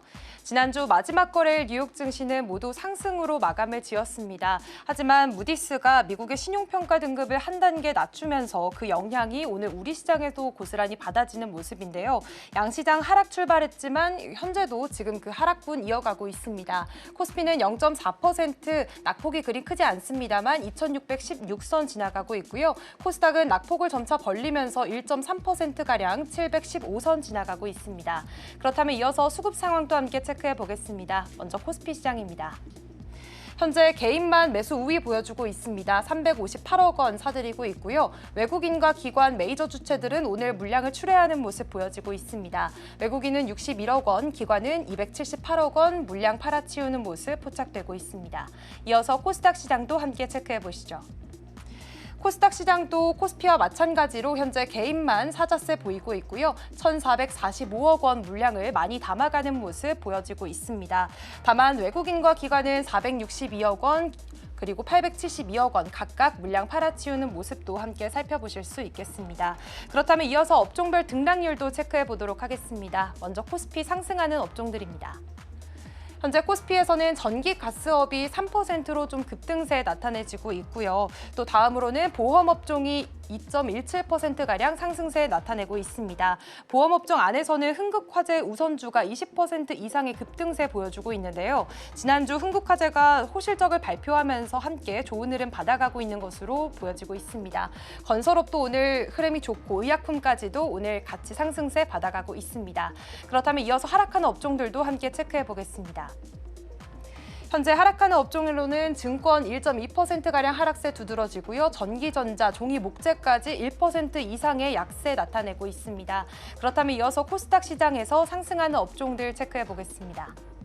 현재 코스닥 시장에서는 음식료, 담배가 1.4%가량 강세 띄고 있고요. 건설도 1.25% 상승세 나타내고 있습니다. 특히 음식료, 담배의 경우에는 오늘 조류 독감으로 인해서 브라질산 닭고기 수출이 금지가 됐습니다. 하림이나 체리브로 같은 육개주들 오늘 오름세 보이면서 오늘 장안에서는 강세 실현해내고 있고요. 이어서 하락하는 업종들도 함께 체크해 보겠습니다. 네, 오늘 하락하는 업종들 기계 장비 2.8%로 좀 약하게 빠지고 있는 모습이고요. 기타 제조 그리고 제조 쪽까지도 1% 이상의 약세 나타내고 있습니다. 그렇다면 이어서 거래대금 상위 종목들의 움직임 한번 살펴보도록 하겠습니다. 먼저 코스피 시장인데요. 코스피 거래대금 상위 종목으로는 현재 두산 에너빌리티가 1위를 차지하고 있습니다. 1.46%가량 상승해주면서 34,800원 선 지나가고 있습니다. 이 벨기에가 22년 만에 탈원전 정책을 폐기하겠다라는 소식 지난주에서 좀 전해지면서 전 세계적으로 원전 산업이 다시 부활하는 움직임 보여주고 있고요. 지난주 금요일부터 이 원자력 테마들이 강세를 띠고 있었습니다. 이 두산 에너빌리티 이로 인해서 오늘 장안에서도 상승세 받아가는 움직임 보여지고 있습니다. 또 2, 3위로는 삼성전자와 SK하이닉스 반도체 투탑이 자리한 모습 확인해 볼 수가 있겠는데요. 하지만 오늘 장 안에서는 물량이 좀 출회되는 모습 보여지고 있습니다. 삼성전자는 1% 그리고 SK하이닉스는 그 폭이 더 커서 2.3%가량 빠지면서 현재 20만 닉스에서 벗어난 모습도 포착이 되고 있습니다. 또 다음으로는 한국전력이 4위로 올라와 있는데요. 오늘 3.5%가량 상승해주면서 현재 3만 원 선 터치도 기대해보고 있는 상황입니다. 한미반도체는 아무래도 SK하이닉스와 또 TC본더 발주 이슈로 계속해서 좀 언급이 됐었는데 이 발주가 문제가 해결되긴 했지만 오늘 장안에서 6%가량 빠지는 모습 보여주고 있습니다. 현재 85,800원 선에서 거래가 되고 있습니다. 그렇다면 이어서 코스닥 시장도 함께 체크해 보도록 하겠습니다. 거래대금 상위 종목으로는 현재 이뮨온시아가 1위를 차지하고 있습니다. 94%의 급등세 보여주고 있는데요. 유한양행의 자회사인 이뮨온시아 오늘 코스닥에 신규 상장한 그런 종목이기도 합니다. 현재 7,040원 선 지나가고 있고요. 로키텔스케어는 1.4%가량 빠지고 있습니다. 동물 실험을 대체할 수 있는 인공 피부 제품을 다음 달에 출시하겠다라는 계획을 밝히긴 했지만 오늘 장안에서는 좀 물량이 빠지는 모습 포착되고 있고요. 또 3위로는 아까 말씀드렸듯이 육개주 관련해서 좀 상승세 보여지고 있습니다. 하림이 11%가량 급등세 나타내고 있는데요. 이 브라질 조류 독감으로 인해서 주요 수출국의 60일간 닭고기 수출이 중단된다라는 소식에 그 반사 이익을 받아가고 있는 모습 포착되고 있습니다. 또 마이크로 컨텍솔 21%대 급등세 보여주고 있고요. SDN도 7%가량의 상승세 나타내면서 현재장에서 좀 좋은 모습 보여지고 있습니다. 그렇다면 이어서 코스피 시총 상위주들의 움직임 함께 좀 체크해 보도록 하겠습니다.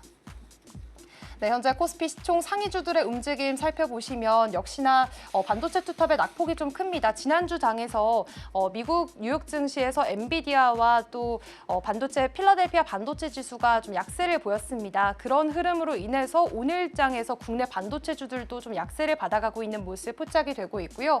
또 오늘 코스피 시총 상위주들 중에서 제약바이오는 조금 엇갈린 흐름 보여주고 있습니다. 삼성바이오로직스는 현재 3% 가까운 급등세 보여주면서 좋은 모습 보여주고 있지만 셀트리온의 경우에는 0.6%가량 좀 물량이 빠지는 모습도 함께 포착이 되고 있습니다. 또 LG에너지솔루션의 경우에는 0.86%대 좀 반등을 보여주고 있습니다. 지난주 장에서 좀 많이 빠졌던 만큼 오늘 장안에서는 그래도 저가 매수세가 유입이 되고 있는 모습이지만 하지만 아직까지 그 공모가였던 30만 원 선을 터치하기는 조금 어려워 보입니다. 오늘 장 마감까지도 이 30만 원 터치에 대한 기대감 계속해서 가져가 볼 수 있을지에 대한 것도 끝까지 지켜봐 주시면 좋을 것 같습니다.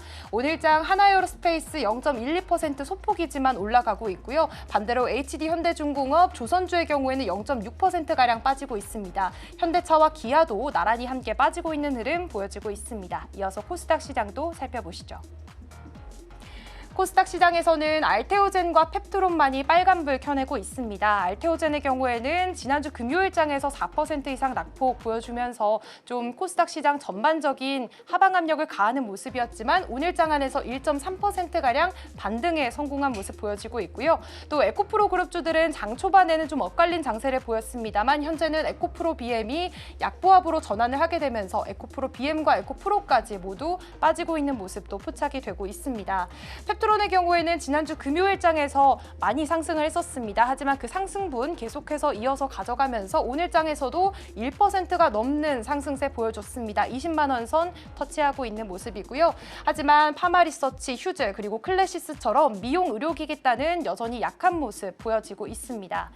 네, 그리고 레인보우 로보틱스 지난주에는 참 잘 갔던 종목이었습니다. 로봇주들이 지난주에는 강세를 보여줬었지만 오늘장 안에서 지금 5%가량 빠지면서 28만 1,000원 선 지나가고 있습니다. 오늘 대체적으로 좀 로봇주들이 많이 빠지고 있는 흐름 가운데 오늘 장 마감까지 과연 어떤 흐름이 이어질지 계속해서 지켜보시면 좋겠습니다. 지금까지 시장 상황 전해드렸습니다. 네, 한 주를 시작하는 월요일 오늘 양시장 쉽지는 않습니다. 무디스의 신용 등급 강등 조치가 일단 오늘 우리 시장에서는 영향을 주고 있는 것으로 확인이 좀 되고 있는데요. 다만 이제 월가에서도 이게 단기적인 영향에 그칠 거다라는 의견이 좀 더 많은 상황입니다. 이게 오히려 기회가 될 수 있을지 투자하실 때 한번 고민해 보셔도 좋겠습니다. 저희가 방송 중에 제공해드린 정보는 투자 판단을 위한 조언일 뿐 해당 종목의 가치와 수익률은 보장하지 않습니다. 저희는 내일 더 다양한 소식 준비해서 돌아오겠습니다. 시청해주신 여러분 고맙습니다.